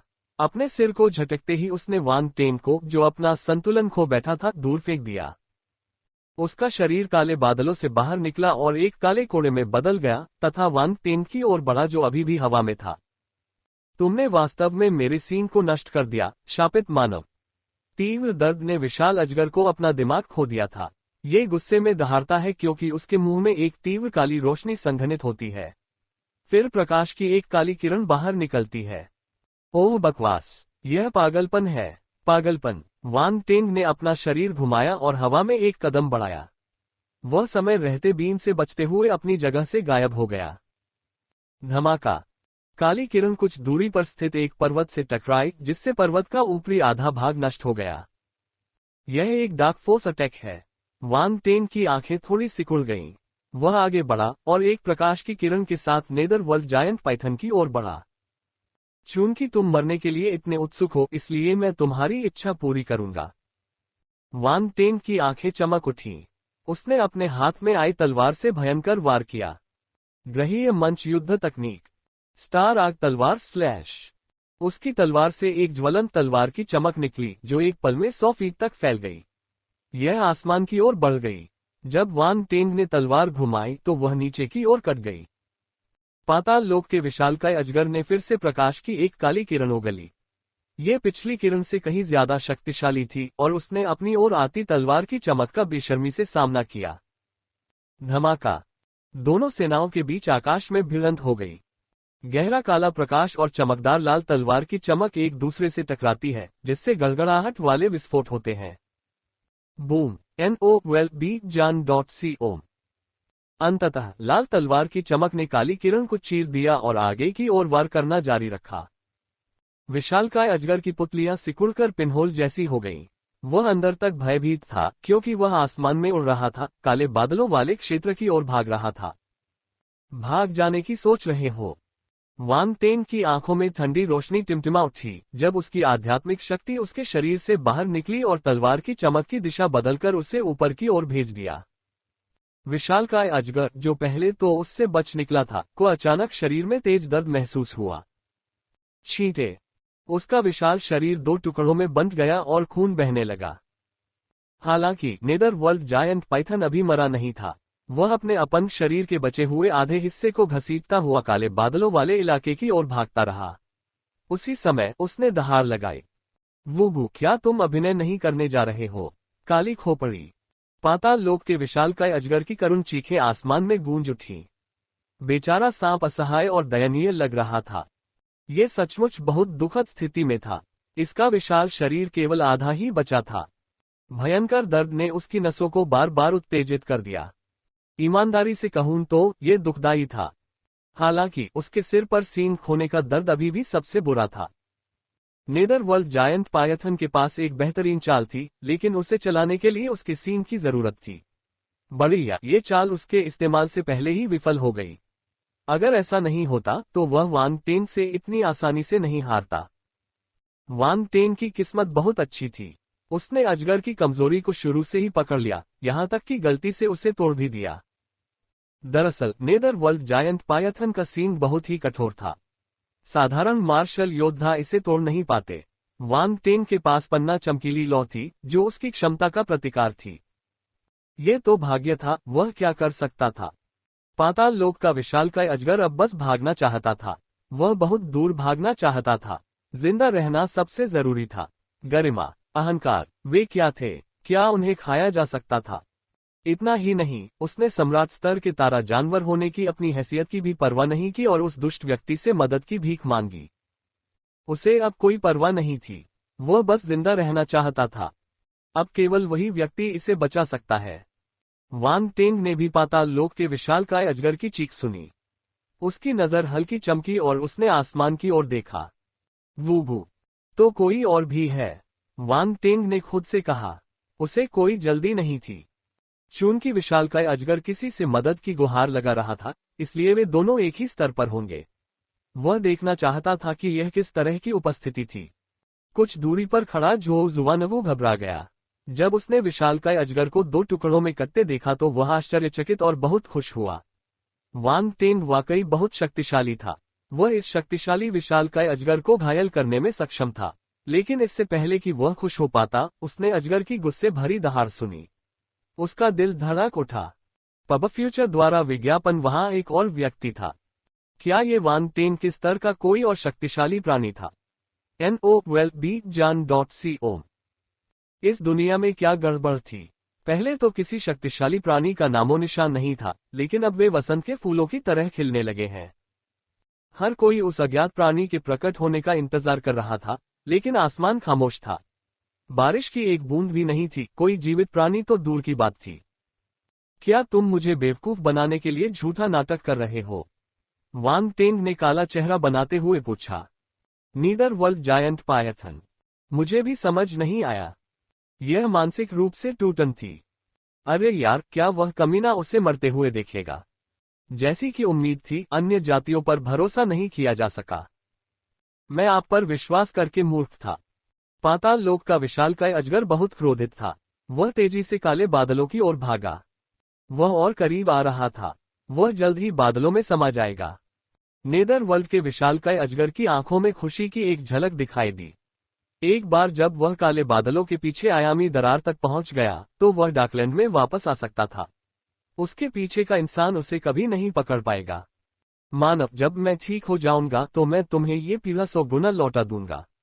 ये देखकर कि वह काले बादलों तक पहुंचने वाला था, पाताल लोक का विशालकाय अजगर आज की अपनी मुठभेड़ को याद किए बिना नहीं रह सका। उसका चेहरा विकृत हो गया और वह जोर से चिल्लाया और वांग टेंग को धमकी दी। फिर उसने स्वयं को काले बादलों में प्रक्षेपित करने की तैयारी की।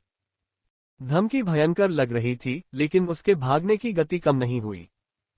उसने ऐसा करने की हिम्मत इसलिए की क्योंकि वह आयामी दरार के सामने आ चुका था और अगले ही सेकंड में उसमें प्रवेश कर सकता था। उसके पीछे खड़ा इंसान अभी भी काफी दूरी पर था। वह कभी भी उसके पास नहीं पहुंच सकता था। पब फ्यूचर द्वारा विज्ञापन। हालांकि चीजें उसकी उम्मीद से अलग दिखीं। उसे एहसास हुआ कि वह हिल नहीं सकता। ये हिल नहीं सकता। वह काले बादलों के सामने अचानक रुक गया था और 1 इंच भी आगे नहीं बढ़ सका। क्या हुआ? मेरे साथ क्या हो रहा है? मैं जल्द ही नर्वस ब्रेकडाउन से गुजरने वाला हूं। नेदरवर्ल्ड का विशालकाय अजगर दंग रह गया। उसे एहसास हुआ कि वह अभी भी अपना सिर हिलाने में सक्षम है, इसलिए उसने अपनी गर्दन को अकड़कर घुमाया और पीछे देखा। वह आदमी उसे घृणा से देख रहा था। वह अभी भी वहीं खड़ा था और उसमें कोई हरकत नहीं दिख रही थी, लेकिन यह वही होगा, इसमें कोई शक नहीं। ये निश्चित रूप से वह था। हाँ, ये वही था। कोई अन्य संभावना नहीं थी। भागो, तुम भाग क्यों नहीं रहे हो? वांग टेंग ने अपना मुंह खोला और धीरे से पूछा। पाताल लोक का विशालकाय अजगर लगभग रो पड़ा। ये अफसोस के आंसू थे। यह मानव बहुत क्रोधित था। यह अफसोस से भरा हुआ था। उसे धमकी नहीं देनी चाहिए थी। क्या उसके लिए जल्दी से आयामी दरार में कूदकर भाग जाना बेहतर नहीं था? देखो, अब ये बच नहीं सकता। व्यक्तिगत अनुशंसाएं जिन्हें आप मिस नहीं कर सकते, व्यक्तिगत अनुशंसाएं जिन्हें आप मिस नहीं कर सकते। डिस्कवरी फीड पब फ्यूचर द्वारा विज्ञापन। वांग टेन कदम दर कदम आगे बढ़ते हुए नेदरवर्ल्ड के विशालकाय अजगर के सामने रुक गया। सांप बहुत घबरा गया। वह घबरा गया।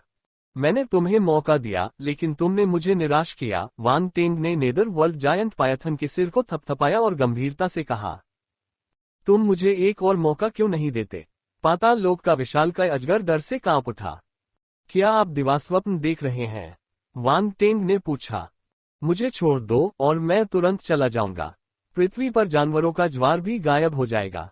पाताल लोक का विशालकाय अजगर पीछे हट गया। वांग टेंग ने कहा, मैं तुम्हें मार दूंगा और फिर भी जानवरों का ज्वार गायब हो जाएगा। नहीं, अगर तुम मुझे मार दोगे तो तुम जानवरों की एक बड़ी बारला दोगे। पाताल लोक के विशालकाय अजगर ने बेचैनी से अपना सिर हिलाया। मैंने पक्का आदेश दिया था। सभी तारा जानवर मानव शहरों पर हमला करेंगे और सब कुछ नष्ट कर देंगे। मैं मर भी जाऊं तो वे नहीं रुकेंगे। शायद आपको पता न हो, लेकिन देशजिया में ज्यादातर जानवरों की लहरें दबा दी गई हैं। दूसरे देशों में ग्रह चरण के मार्शल योद्धा हैं। आपको ग्रह चरण के बारे में पता होना चाहिए, है न? जानवरों की लहरें उन पर असर नहीं डालेंगी, वांग टेंग ने शांति से कहा।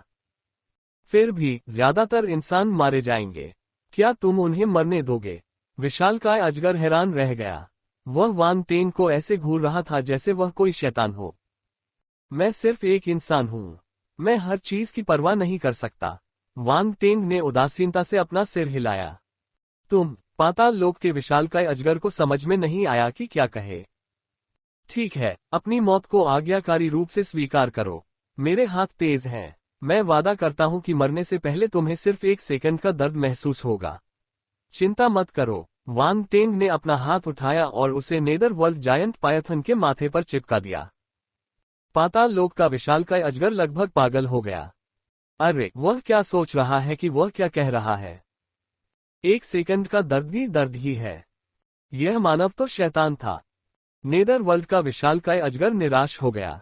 हालांकि वह इतनी आसानी से मरने को तैयार नहीं था। वह एक बार फिर चिल्लाया, वूगू। वही नाम। वह मदद की भीख मांग रहा था। वह उसकी आखिरी उम्मीद था। आह, क्या तुमने अच्छा शो देखना खत्म कर दिया? धीरे धीरे व्यंग्यात्मक हंसी की एक गूंज फैल गई। क्या तुम आखिरकार बाहर आने को तैयार हो? वांग टेंग ने शांति से शोर की दिशा में देखा। उसने देखा कि एक काली खोपड़ी चुपके से काले बादलों से अपना सिर बाहर निकाल रही है। वांग टेंग की आंखों में आश्चर्य की झलक दिखाई दी। एक काली खोपड़ी जिसके खाली आंखों के गड्ढों में धुंधले नीले रंग की भूतिया आग की 2 गेंदें टिमटिमा रही थीं। यह एक हृदयहीन खोपड़ी थी। किसी कारणवश वह थोड़ा अजीब लग रहा था। वह खोपड़ी थी, लेकिन उसमें इंसान के हाव भाव थे।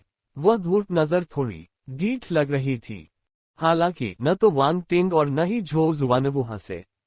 वे खोपड़ी के सिर को घूरते रहे। दूसरी ओर नेदरवर्ल्ड का विशालकाय अजगर बहुत खुश था।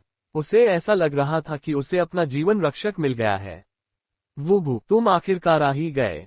मुझे बचा लो, कृपया मुझे बचा लो। तुम बहुत शोर मचाते हो। चुप रहो। टकराना। अपनी बात पूरी करते करते वांग टेंग ने उसके सिर पर जोरदार थप्पड़ मारा और उसे अपना मुंह बंद करने पर मजबूर कर दिया। उसने अपनी तीखी नुकीली दांतों से अपनी जीभ को लगभग छेद ही दिया था। ओह माय, ये छोटा भाई थोड़ा खूंखार लगता है। ऊपर की खोपड़ी ने उसके चेहरे पर मुस्कान ला दी। उसने अपने कंकालनुमा हाथ को काले बादलों से बाहर निकाला और अपनी नंगी और हड्डीदार उंगलियों से अपनी ठुड्डी को छुआ। उसके ऊपरी और निचले जबड़े हिलने लगे और सभी को आश्चर्य हुआ कि वह बोल सकता था। वांग टेंग ने अपना सिर उठाया और अवाक रह गया। कंकाल की आवाज की नकल करते हुए उसने कहा, ओह माय, ये कंकाल बोल सकता है। झो झुवानवु, नीदर वर्ल्ड जायंट पायथन, वूगू। कंकाल स्तब्ध रह गया, उसकी आंखों में नीली भूतिया लपटें थोड़ी सी टिमटिमा रही थीं। उसने फिर से अपने जबड़े हिलाए और कहा, ये युवा लड़का बहुत दिलचस्प है। ये खोपड़ी बहुत दिलचस्प है। वांग टेंग ने दिलचस्पी से देखा और अपनी जीभ चटकाए। ये युवक बहुत शरारती है। उसकी आंखों में भूत की लपटें एक पल के लिए रुक गईं। ये खोपड़ी शरारती है, वांग टेंग ने अपना भाव बदले बिना कहा। खोपड़ी अचंभित थी। उसे आखिरकार लगा कि वह अपने जीवन के कट्टर दुश्मन से मिल चुका है। NOWELLBEIN.CO। यह मनुष्य भी उसके जैसा ही परेशान करने वाला था। ठीक है, खेल यहीं खत्म होता है। मैं अब और नहीं खेलूंगा। चलो काम पर लग जाएं। खोपड़ी ने कंधे उचकाए और काले बादलों के पीछे से बाहर कूद पड़ी। आखिरकार वांग टेंग और झो जुवानवु को उसका शरीर दिखा। यह एक काला कंकाल था। पूरी तरह काला होने के अलावा वह अन्य कंकालों से अलग नहीं था। ठीक है, खेल यहीं खत्म होता है। मैं अब और नहीं खेलूंगा। चलो काम पर लग जाएं। वांग टेंग ने कंधे उचकाए और कहा। खोपड़ी असहाय महसूस कर रही थी। अरे, मैंने कहा था कि मैं अब और नहीं बजाऊंगा। तुम अभी भी क्यों बजा रहे हो? क्या तुम रिकॉर्डर हो? क्या आप नहीं जानते कि दूसरों के बाद दोहराना मानव स्वभाव है? वांग टेंग ने उदासीनता से कहा। आह, मेरी गलती। आपसे मिलकर अच्छा लगा, रिकॉर्डर। खोपड़ी ने अपने गंजे सिर को रगड़ते हुए शर्मिंदगी से कहा। भूल जाओ, तुम सिर्फ एक खोपड़ी हो। मैं तुमसे ज्यादा उम्मीद नहीं कर सकता। वांग टेंग ने अपना हाथ हिलाया जैसे कि वह खुले विचारों वाला हो। समझने के लिए धन्यवाद। खोपड़ी बहुत आभारी लग रही थी। मानव और कंकाल के बीच कुछ मौखिक टकराव हुए। उनमें से किसी को भी कोई लाभ नहीं हुआ। खोपड़ी ने थोड़ा झुककर कहा, मुझे अपना परिचय देने दो। मैं आध्यात्मिक अस्थि जनजाति से वूगू हूँ। Ads by pub future.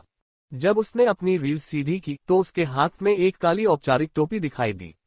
उसने उसे अपने सिर पर पहना। आध्यात्मिक अस्थि जनजाति, वांग टेंग ने खुद से सोचा। ये पहली बार था जब उसने इस जनजाति के बारे में सुना था। उसने झो जुवानवु की ओर देखा और पाया कि वह भी असमंजस में था। उसने भी शायद इस जनजाति के बारे में नहीं सुना था। वूगू, तुम अभी भी उससे बात क्यों कर रहे हो? मुझे बचाओ। नेदरवर्ल्ड जायंट पाइथन अब और सहन नहीं कर सका और फिर से चिल्लाया। उन्होंने अपनी बातचीत खत्म क्यों नहीं की? ये बुरी तरह घायल हो गया था। उसका केवल आधा शरीर ही बचा था। क्या तुम्हें इस घायल सांप की भावनाओं की परवाह नहीं करनी चाहिए? कमीनो, तुम बहुत शोर मचा रहे हो, वांग टेंग ने भयावह स्वर में कहा और उसने मुड़कर नेदरवर्ल्ड जायंट पाइथन की ओर देखा। नेदरवर्ल्ड का विशालकाय अजगर कांप उठा। उसे अपनी रीढ़ की हड्डी में ठंडक महसूस हुई। उसकी बड़ी और गोल आंखें डर से भरी हुई थीं। चूंकि तुम्हारे पीछे का काला भूत प्रकट हो गया है, इसलिए अब तुम्हारा कोई उपयोग नहीं है। जैसे ही उसने बोलना समाप्त किया, उसके हाथ में एक तलवार प्रकट हुई और उसने बिजली की गति से उसे काट डाला। ब्लेड की चमक हवा में फैल गई। स्वूश! पाताल लोक का विशालकाय अजगर अचंभित रह गया। उसके सिर और शरीर के बीच से खून की धारा बह रही थी, मानो खून का कोई स्रोत ही न हो। पानी खुले नल की तरह फूट पड़ा। फिर सिर धड़ से अलग हो गया। झो जुवानवु दंग रह गया। आध्यात्मिक अस्थि जनजाति के वूगू भी हैरान थे। यह इंसान क्रूर था। उसने बिना किसी हिचकिचाहट के सांप को काट डाला। कैसा बेचारा सांप का छोटा सा औजार। यहां तक कि पाताल लोक का विशालकाय अजगर भी चौंक गया। उस पर अथाह भय हावी हो गया। वह अथाह रसातल में समा गया। नहीं, पाताल लोक के विशालकाय अजगर ने गुस्से में आखिरी दहाड़ लगाई। उसने बदला लेने वाली नजर से वूगू को गौर से देखा। बाहर आने के बाद उसने मुझे क्यों नहीं बचाया? क्यों? धमाका! विशालकाय अजगर का सिर जमीन पर टकराया, जिससे एक हल्की आवाज हुई। ओह, यह मर गया। वूगू ने दया से आह भरी। झो जुवानवु। उसे लगा कि खोपड़ी का अभिनय बहुत ही भयानक था। उसमें बिल्कुल भी ईमानदारी नहीं थी। वह उदासीन लग रहा था, जैसे कोई अनजान व्यक्ति मर गया हो। एड्स बाय पब फ्यूचर यह एक हृदयहीन खोपड़ी थी। हालांकि वान टेन भी बहुत निर्दयी था। उसने अजगर की उपयोगिता समाप्त होने के बाद उसे मार डाला। आओ खेलना जारी रखें। वान टेन मुस्कुराया और वू बू की ओर देखा। ठीक है, हम क्या खेलेंगे? वू बू ने हंसते हुए कहा। क्यों न हम बाज और मुर्गी पकड़ने वाला खेल खेलें? मैं बाज बनूंगा और तुम चूजा बनो, वान टेन ने कहा। झो जुवानवु हैरान था। चील द्वारा मुर्गी पकड़ने से उसका क्या मतलब था? ईमानदारी से कहूं तो वह वान टेन की खोपड़ी खोलना चाहता था और देखना चाहता था कि उसका दिमाग किस चीज से बना है। उसकी सोच इतनी अजीब क्यों थी? तुम लड़की क्यों नहीं बन जाती? वो बू ने उत्सुकता से पूछा। वान टेन ने उसे कोई जवाब नहीं दिया। हालांकि वह पहले से ही वूबू के शरीर के निचले आधे हिस्से को स्पष्ट नजर से देख रहा था। वूबू हैरान रह गया। फिर एक बार फिर वह अवाक हो गया। ओ के टिल्डा ओ। वूबू एक बार फिर पराजित हुआ। उसने अपनी छाती को ढक लिया और 3 भारी कदम पीछे हट गया, जैसे कि उसे बहुत ज्यादा चोट लगी हो, और उसने वान टेन की ओर इशारा किया। पीछे की ओर झुकते हुए वह चिल्लाया, आह, मैं मर गया। वह सीधे बादलों में जा गिरा और चुपचाप वहीं तैरने लगा। झो झुवानवु, यह विचित्र खोपड़ी कहां से आए? वह मानसिक रूप से टूट चुका था। एक वान टेन ही काफी था। अब मिश्रण में एक और अजीब खोपड़ी थी। मानव और कंकाल, 2 ऐसे साथी वॉर्डमेट लग रहे थे जो मानसिक अस्पताल से भाग निकले थे। वे खूब मौज मस्ती कर रहे थे। नकली। वान टेन ने झो जुवानवु की छिपी कड़वाहट को नहीं देखा। उसने गुस्से से वू बू को देखा। सच में, मेरी एक्टिंग कभी भी खराब नहीं रही, वू बू ने अपना सिर उठाया और आश्चर्य से कहा। बेशक, मैं एक नजर में ही बता सकता था। आह, क्या असफलता है। वू बू उछल पड़ा और अपने शरीर पर अदृश्य धूल को थपथपाया। मेरा सुझाव है कि आप पहले एक महत्वहीन भूमिका निभाकर अपने अभिनय कौशल का प्रशिक्षण शुरू करें। हर एक्स्ट्रा कलाकार में मुख्य भूमिका निभाने की क्षमता होती है। मैं एक ऐसे व्यक्ति को जानता हूं जो ऑस्कर विजेता बनने तक एक्स्ट्रा कलाकार के रूप में काम करता रहा, वान टेन ने बकवास की। अतिरिक्त। वो बू अवाक रह गया। वह विनम्र बना रहा और पूछा, अतिरिक्त होने का क्या मतलब है? ओह, इसका मतलब है कि आप कोई भी भूमिका निभा सकते हैं। आप डिलीवरी मैन, राहगीर, अटेंडेंट आदि हो सकते हैं। ये लोगों का एक समूह है जो सहायक किरदार निभाते हैं। सबसे महत्वपूर्ण बात यह है कि वे लाश की भूमिका भी निभा सकते हैं। वे इसमें कमाल के हैं। उनके मरने के कई अलग अलग तरीके हैं। मैं वादा करता हूं कि आप लाश की भूमिका सही से निभाना सीख जाएंगे। वान टेन ने उसे बेवकूफ बनाने की कोशिश की। मैं एक्स्ट्रा बनने के लिए कहां जाऊं? वू बू की आंखों में भूख की आग तेजी से जल रही थी। उसने उत्साहित स्वर में पूछा। वह आगे दौड़कर आया और चिंतित भाव से वान टेन का हाथ पकड़ना चाहा। Ads by pub future. हिंडियन आपका स्वागत करता है, वान टेन ने चमकती निगाहों से जवाब दिया। इस समय वू बू उसके सामने आ गया था। उसकी हड्डीदार भुजा हड्डी के ब्लेड की तरह बेहद तेज हो गई और सीधे वान टेन के पेट पर निशाना साध रही थी। वह अपनी किडनी खोदकर निकालना चाहता था। वान टेन शांत रहा, लेकिन उसकी हरकतें धीमी नहीं हुई। उसने अपनी मुट्ठी भींची और उसे हड्डीदार हाथ पर फेंक दिया। वू बू की आंखों में भूत की आग भड़क उठी। उसके पास अपने हमले को हड्डी के ब्लेड से बदलकर हथेली के हमले में बदलने के अलावा कोई विकल्प नहीं था। उसने वान टेन की मुट्ठी का सामना किया। धमाका। एक विस्फोट हुआ और बल का प्रभाव पहाड़ पर फैल गया। टकराने के तुरंत बाद वे दोनों अलग हो गए। जल्द ही केवल उनकी छाया ही दिखाई देने लगी। आप विश्वासघाती हैं, मिस्टर स्कल, वान टेन ने शांति से कहा। तुम्हें भी यही चाहिए, वो बू ने ठहाका लगाया। उसने अपना हाथ बढ़ाया, अपनी हड्डियां चटकाते हुए। मैंने सुना है कि तुम में बहुत ताकत है। कोई आश्चर्य नहीं कि तुम अपने नंगे हाथों से नेदर वर्ल्ड जायंट पायथन के हमले को रोकने में सक्षम हो। आप इसे व्यक्तिगत रूप से अनुभव क्यों नहीं करते? वान टेन अपनी बात पूरी करने के बाद गायब हो गया और वू बू के सामने आया। उसने कंकाल पर अपनी मुट्ठी से जोरदार प्रहार किया। चरम सीमा की ताकत। धमाका। एक भयानक विस्फोट हुआ। उसकी मुट्ठी सीधे वू बू के सिर पर लगी। अगर वह अपने हमले में सफल हो जाता तो खोपड़ी संभवतः हड्डियों के टुकड़ों में बिखर जाती। हा, वू बू ने हंसते हुए कहा। उसने अपनी मुट्ठी छोड़ी और वान टेन की चाल का सामना किया। धमाका। दोनों की मुट्ठियां हवा में टकराईं। कुछ देर के लिए विराम लग गया। कोई भी दूसरे पर हावी नहीं हो सका। वांग टेंग दंग रह गया। ये पहली बार था जब उसकी चरम शक्ति उसके दुश्मन को पीछे धकेलने में विफल रही। इस कंकाल से निपटना आसान नहीं था। दोनों तुरंत अलग हो गए और फिर एक दूसरे पर हमला शुरू हो गया। वांग टेंग ने प्राचीन देवता के शरीर को सक्रिय किया और अपनी ताकत को अधिकतम तक बढ़ाया। उसने वू बू पर फिर से हमला किया। प्राचीन देवता का शरीर बहुत ही भयावह था। वू बू की अभिव्यक्ति अंततः अतिरिक्त शक्ति के साथ बदल गई। हालांकि खोपड़ी का चेहरा वैसा ही रहा, लेकिन कोई यह बता सकता था कि उसकी अभिव्यक्ति गंभीर हो गई थी। वह अब और मुस्कुरा नहीं सकता था क्योंकि उसे अपनी पूरी शक्ति के साथ वांग टेंग की मुट्ठी की आभा का सामना करना था। फिर भी वह वांग टेंग की मुट्ठी की आभा के नीचे पीछे हटता रहा।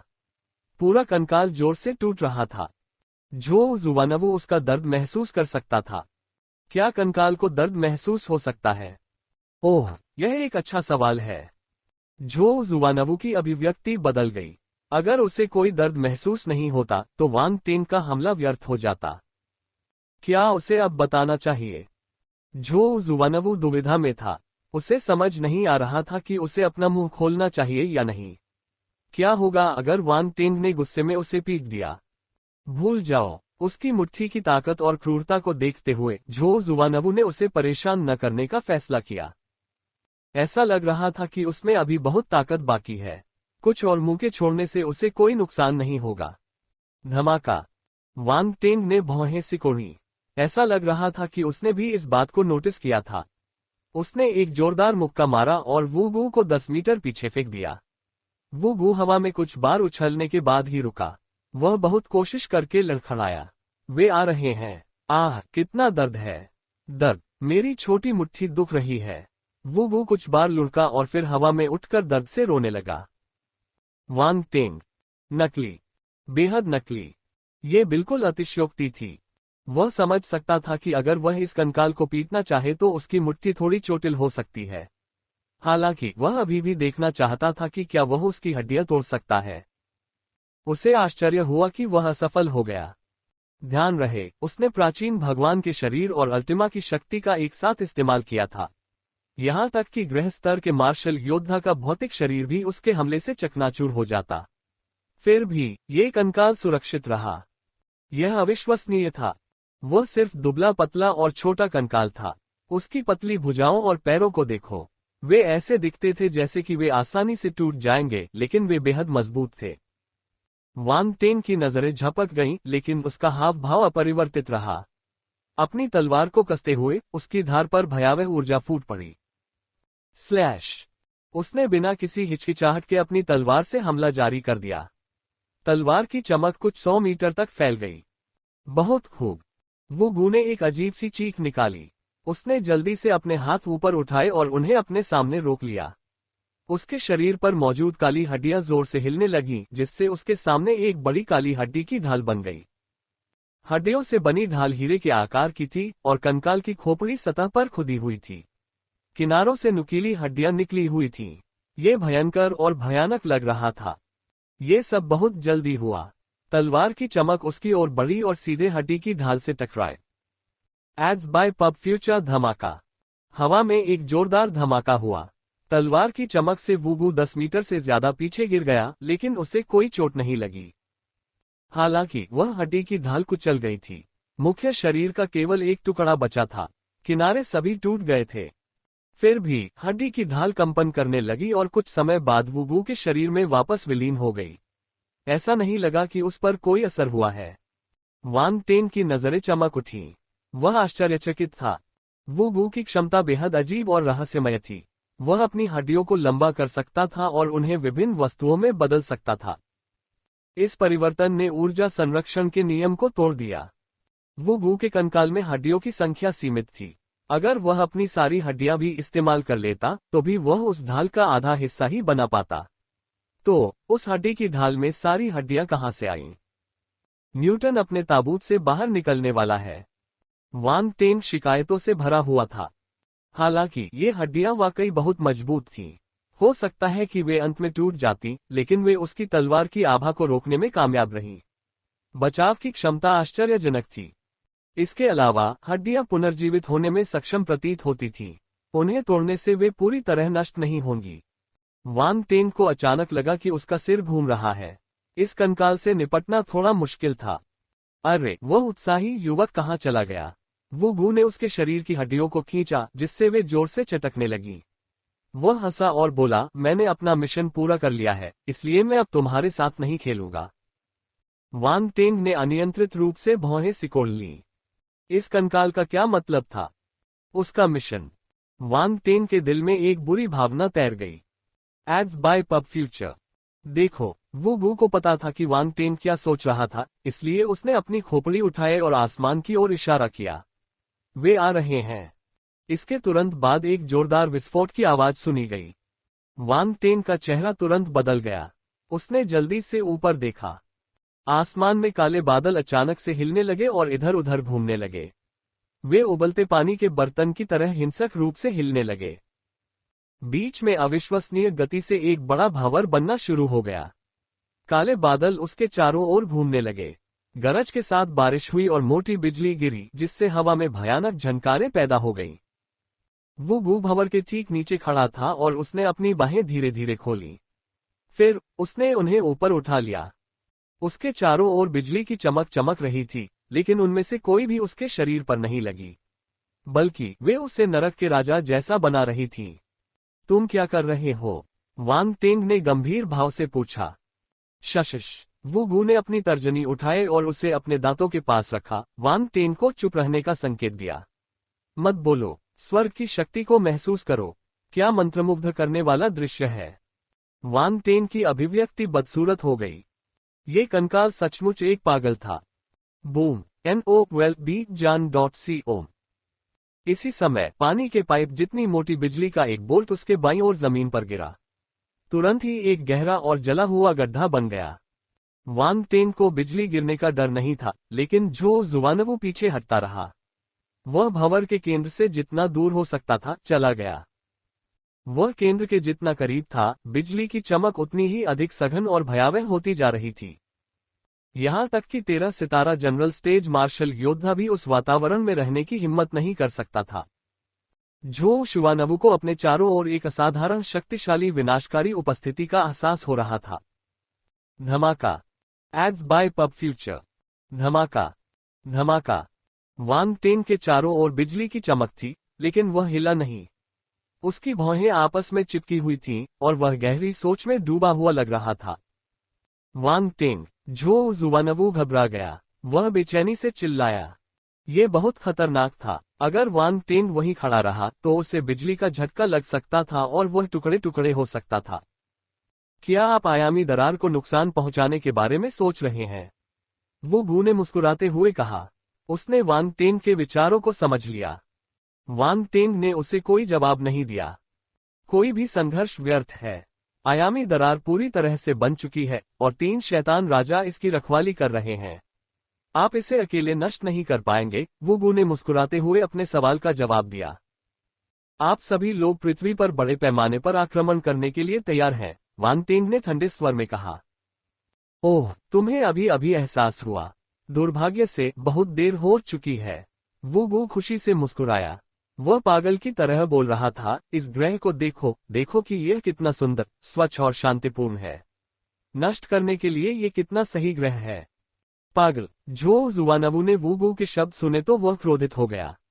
उसने अपने होंठ हिलाए, लेकिन काफी देर की चुप्पी के बाद ही वह अपने मुंह से यह शब्द निकाल पाया। इस कंकाल को लगा कि ग्रहों और विभिन्न दुनियाओं को नष्ट करना एक दिलचस्प काम है। वह उसकी आवाज से यह महसूस कर सकता था। वे सभी काले भूत पागल थे। वे पागल थे। मुझे लगता है कि डाकलैंड ज्यादा सुंदर है। क्यों न हम पहले इसे नष्ट कर दें? वांग टेंग शांत रहा और अपना सिर झुकाकर वू गू की ओर देखने लगा। वू गू की आंखों में भूत की आग एक पल के लिए जम गई। उसने अपना सिर नीचे किया और वांग टेंग की आंखों में देखा। माहौल अत्यंत तनावपूर्ण हो गया। क्या तुमने कहा कि तुम डाकलैंड को नष्ट करना चाहते हो? वू गू की आवाज अविश्वास से भरी हुई थी, जैसे उसने कुछ हास्यास्पद और मजेदार बात सुन ली हो। वह जोर से हंस पड़ा। झो जुआनवू ने वांग टेंग को ऐसे देखा जैसे उसने कोई भूत देख लिया हो। वह भी हैरान था। ये व्यक्ति सचमुच साहसी था। उसने इस बारे में सोचने और कहने की हिम्मत की। अंधेरे भूतों के लगातार हमले के तहत जीवित रहना उनके लिए पहले से ही काफी कठिन था। फिर भी वो उनकी दुनिया को नष्ट करना चाहता था। वह पागल हो गया होगा। क्या यह मजाकिया है? वांग टेंग ने शांति से पूछा। हाँ, वाकई। ओह माय, ये बहुत मजेदार है। तुम स्वर्ग और पृथ्वी की विशालता को नहीं समझते। तुम डार्कलैंड को नष्ट करने के बारे में कैसे सोच सकते हो? वो गू ने उत्साह से अपना सिर हिलाया। उसकी हरकत बहुत जोरदार थी, इसलिए उसकी खोपड़ी उसकी गर्दन से एक जोरदार दरार के साथ नीचे गिर गई।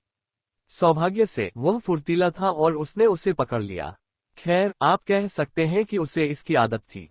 उसने अपनी खोपड़ी को अपनी रीढ़ पर वापस टिकाया और माफी मांगी। माफ करना, मैंने पिछली बार इसे ठीक से नहीं लगाया था। वांग टेंग। झो झुवानवु, एक ग्रह एक जुआ। क्या गंभीर मामलों पर बात करते समय आप थोड़ी शालीनता दिखा सकते हैं? वांग टेंग ने शांति से कहा और वू गू की ओर देखा, जो अभी भी अपने सिर को हिला रहा था। माफ करें, माफ करें। इस बार मैं इसे ठीक से ठीक करवाऊंगा। मैं सुनिश्चित करूंगा कि यह फिर से न गिरे। वू गू ने शर्मिंदगी में बहुत माफी मांगी। क्या यही मुद्दा है? झो जुवानवु हताश था, लेकिन जैसे ही उसके मुंह से ये शब्द निकले, वह टूट गया। उसे लगा कि वह बदल गया है, जैसे वह उन दो बेवकूफों में समा जाने वाला है। रुको, मैं बेवकूफ नहीं हूं। धमाका। जैसे जैसे समय बीतता गया, आकाश में होने वाले परिवर्तन और भी तीव्र होते गए। काले बादल घिरने लगे और विशाल भावर फैलता गया। यह अविश्वसनीय गति से घूमता रहा। ऊपर से बिजली गिरी, जिससे दर्जनों मीटर के दायरे में तबाही मच गई। काले बादलों वाला क्षेत्र मूल रूप से पहाड़ की चोटी के ठीक ऊपर था, लेकिन ये तेजी से फैल गया था, 100 फीट की दूरी तक पहुंच गया था। एक नजर में ये काला और अंधेरा था और इसके अंदर कुछ भी देखना असंभव था। वहां एक मजबूत बल भी था जो सब कुछ अपनी ओर खींच रहा था। पेड़ और पत्थर अनियंत्रित रूप से आसमान में उड़ गए, भावर में समा गए और टुकड़ों में बिखर गए। जब वांग टेंग और झो जुवानवु ने ये देखा तो उनके चेहरे पर बहुत ही गंभीर भाव थे। हालांकि वांग टेंग की आंखों में आश्चर्य की झलक थी। वह भंवर से गिरते हुए विशेषता बुलबुले देख सकता था। हालांकि स्थिति अच्छी नहीं लग रही थी, फिर भी विशेषताओं को एकत्रित करना आवश्यक था। NOLBIN.CO। उन सब को उठाओ। अंतरिक्ष तारांकन 3-5, अंतरिक्ष तारांकन 5-0, अंतरिक्ष तारांकन 6-5, अंतरिक्ष तारांकन 5-5। विशेषता बुलबुले वांग टेंग के शरीर द्वारा अवशोषित कर लिए गए। वर्तमान में सिस्टम ने स्पेस फिजिक को उसके स्पेस टैलेंट के रूप में परिभाषित किया था। विशेषता बुलबुले के अवशोषण के साथ उसने तुरंत महसूस किया कि वह अंतरिक्ष के प्रति अधिक संवेदनशील हो गया है।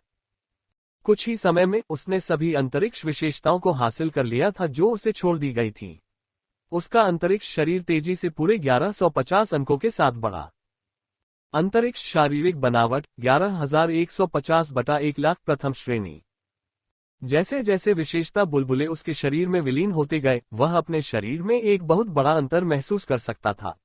ऐसा लग रहा था मानो उसके शरीर का हर इंच अंतरिक्ष के उतार चढ़ाव को महसूस कर रहा हो, मानो वह पूरी तरह से अंतरिक्ष में ही एकीकृत हो गया हो। Ads by pub future. हालांकि यह एहसास सिर्फ कुछ पल के लिए ही रहा। ऐसा लग रहा था कि वह तभी इतना संवेदनशील था जब कोई सुधार हुआ था। वांग टेंग की आंखें चमक उठीं। उसे अंतरिक्ष शरीर की ताकत पर और भी अधिक विश्वास हो गया था। अगर वह अंतरिक्ष शारीरिक बनावट के स्तर को और भी ऊपर उठा सके, तो वह अंतरिक्ष में स्वतंत्र रूप से यात्रा करने में भी सक्षम हो सकता है। ये कितना स्वतंत्र होगा! चाहे वह कितना भी विशाल क्यों न हो, वह ब्रह्मांड के अंत तक यात्रा करने में सक्षम होगा। वांग टेंग का मुंह थोड़ा सा मुड़ गया जब उसने इस बारे में सोचा। बगल में झो जुवानवु अचंभित था। ऐसी स्थिति में भी वह बदमाश कैसे मुस्कुरा सकता है? वह पागल हो गया होगा। वो भी थोड़ा हैरान था। क्या मैंने इस इंसान को डरा दिया? मुझे माफ करें। भाई झो, वापस जाओ और दूसरों को तैयार होने के लिए कहो, वांग टेंग ने कहा। क्या तुम मेरे साथ वापस नहीं जाओगे? झो जुवानवु की अभिव्यक्ति थोड़ी बदल गई। पहले निकल जाओ। वांग टेंग ने पीछे मुड़कर नहीं देखा क्योंकि वह अपने सिर के ऊपर भंवर को घूर रहा था। यह अभी भी विशेषता बुलबुले गिरा रहा था। सावधान रहो। झो जुवानवु ने दुखद भाव के साथ गंभीरता से सिर हिलाया। फिर वह दृढ़ निश्चय के साथ दूर चला गया और बिना पीछे मुड़े दूर उड़ गया। चिंता मत करो वान टिंग, मैं निश्चित रूप से समाचार वापस लाऊंगा। रुको, तुम ऐसे नहीं मर सकते। वू वू मुस्कुराया और झो जुआनवू को जाने दिया। उसके हाव भाव को देखकर लगता है कि उसने कुछ गलत समझा है। वान टेंग ने उत्सुकता से इसके बारे में सोचा और अपना सिर हिला दिया। किसे पड़ी है? मैं वैसे भी उसे श्राप देकर मार नहीं सकता। वैसे भी गुण चुनना अधिक महत्वपूर्ण है। अंतरिक्ष की इतनी सारी विशेषताएं हैं कि उन्हें पाना बहुत मुश्किल है। एड्स बाय पब फ्यूचर, उन सब को उठाओ। अंतरिक्ष तारांकन 60, अंतरिक्ष तारांकन 115, अंतरिक्ष तारांकन 85, स्थान तारांकन 120। क्या तुम्हें डर नहीं लगता? वो गू ने अचानक पूछा। वह थोड़ा हैरान लग रहा था। किस बात से डर? वान टेंग ने सवाल का जवाब दिया। क्या हम तुम्हें मार देंगे? आखिरकार उसकी आवाज में हत्या के इरादे की झलक दिखी जब उसने ठंडे स्वर में कहा, या फिर तुम वाकई इतने भोले हो कि सोचते हो कि तुम डाकलैंड को नष्ट कर सकते हो? अगर मैं कोशिश न करता तो मुझे पता नहीं चलता, वान टेंग ने बेपरवाही से जवाब दिया। डर? मैं तुम्हारे जैसे कीड़ों से नहीं डरता जो अंधेरे कोनों में पनपते हैं। कीड़े? वो गू की कोठरियों में भूत की लपटें टिमटिमा उठी। तुम हमें कीड़े कहते हो? खैर, मैं तो बस तथ्य बता रहा हूं। वान टेंग ने कंधे उचका दिए। कितना समय हो गया है? बहुत समय हो गया है जब किसी ने मुझे इतना गुस्सा दिलाया हो। ओह, मैं इसे कितना मिस करता हूँ।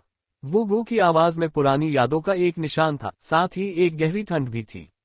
फिर वह हंसा। क्या हम कोई खेल खेलें? एक असली खेल? ओह, कौन सा खेल? वान टेंग ने बड़ी दिलचस्पी से पूछा। मेरी जाति की सेनाएं किसी भी समय पहुंच रही हैं और तुम उन्हें रोक नहीं सकते। लेकिन मैं सभी अंधेरे भूतों को हमला करने से रोककर तुम्हें एक मौका दे सकता हूं। चलो एक जुआ खेलते हैं। जीतने वाला सब कुछ ले जाता है। कैसा रहेगा? वो गू मुस्कुराया। दिलचस्प। वान टेंग ने अपनी थोड़ी को सहलाया और सिर हिलाया। हम किस पर दांव लगा रहे हैं? ये बहुत आसान है। एक जगह चुनो और दोनों पक्ष तब तक लड़ेंगे जब तक कि विजेता का पता न चल जाए। वो गू की हंसी खूनी प्यास और क्रूरता से भरी हुई थी। क्यों? वान टेंग अप्रभावित था और उसने बिना कोई विचार किए अचानक पूछा। वो गू को पता था कि वह क्या पूछ रहा था। क्योंकि मुझे तुम इंसानों को निराशा में देखना अच्छा लगता है, इंसानों को हताश होकर संघर्ष करते देखना अच्छा लगता है, जब तुम्हारे पास मरने के अलावा कुछ नहीं होता। क्या तुम्हें ये दिलचस्प नहीं लगता? हाँ टिल्ड, वान टेंग ने एक अजीब सी हंसी निकाली। मुझे तुम पर भरोसा क्यों करना चाहिए? यह एक छोटी सी बात है। मैं सिर्फ एक आध्यात्मिक अनुबंध पर हस्ताक्षर करूंगा, वो गू ने उदासीनता से कहा। उसके हाथ में एक काला स्क्रॉल दिखाई दिया और यह उस आध्यात्मिक अनुबंध के समान दिख रहा था जिसे वान टेंग ने पहले देखा था। कैसा है? खेलना चाहते हो? मैं खेलूंगा। क्यों नहीं खेलूंगा? चूंकि तुम इसे चाहते हो, इसलिए मैं तुम्हें दे दूंगा। देखते हैं कौन मरता है। वान टेंग ने मुस्कुराते हुए कहा। बहुत बढ़िया, मुझे आपका आत्मविश्वास पसंद आया। मुझे उम्मीद है कि आप इसे अंत तक बनाए रख पाएंगे। वो गू ने स्क्रॉल खोला और उस पर अपना नाम लिखने से पहले उसमें लिखी बातें लिखी।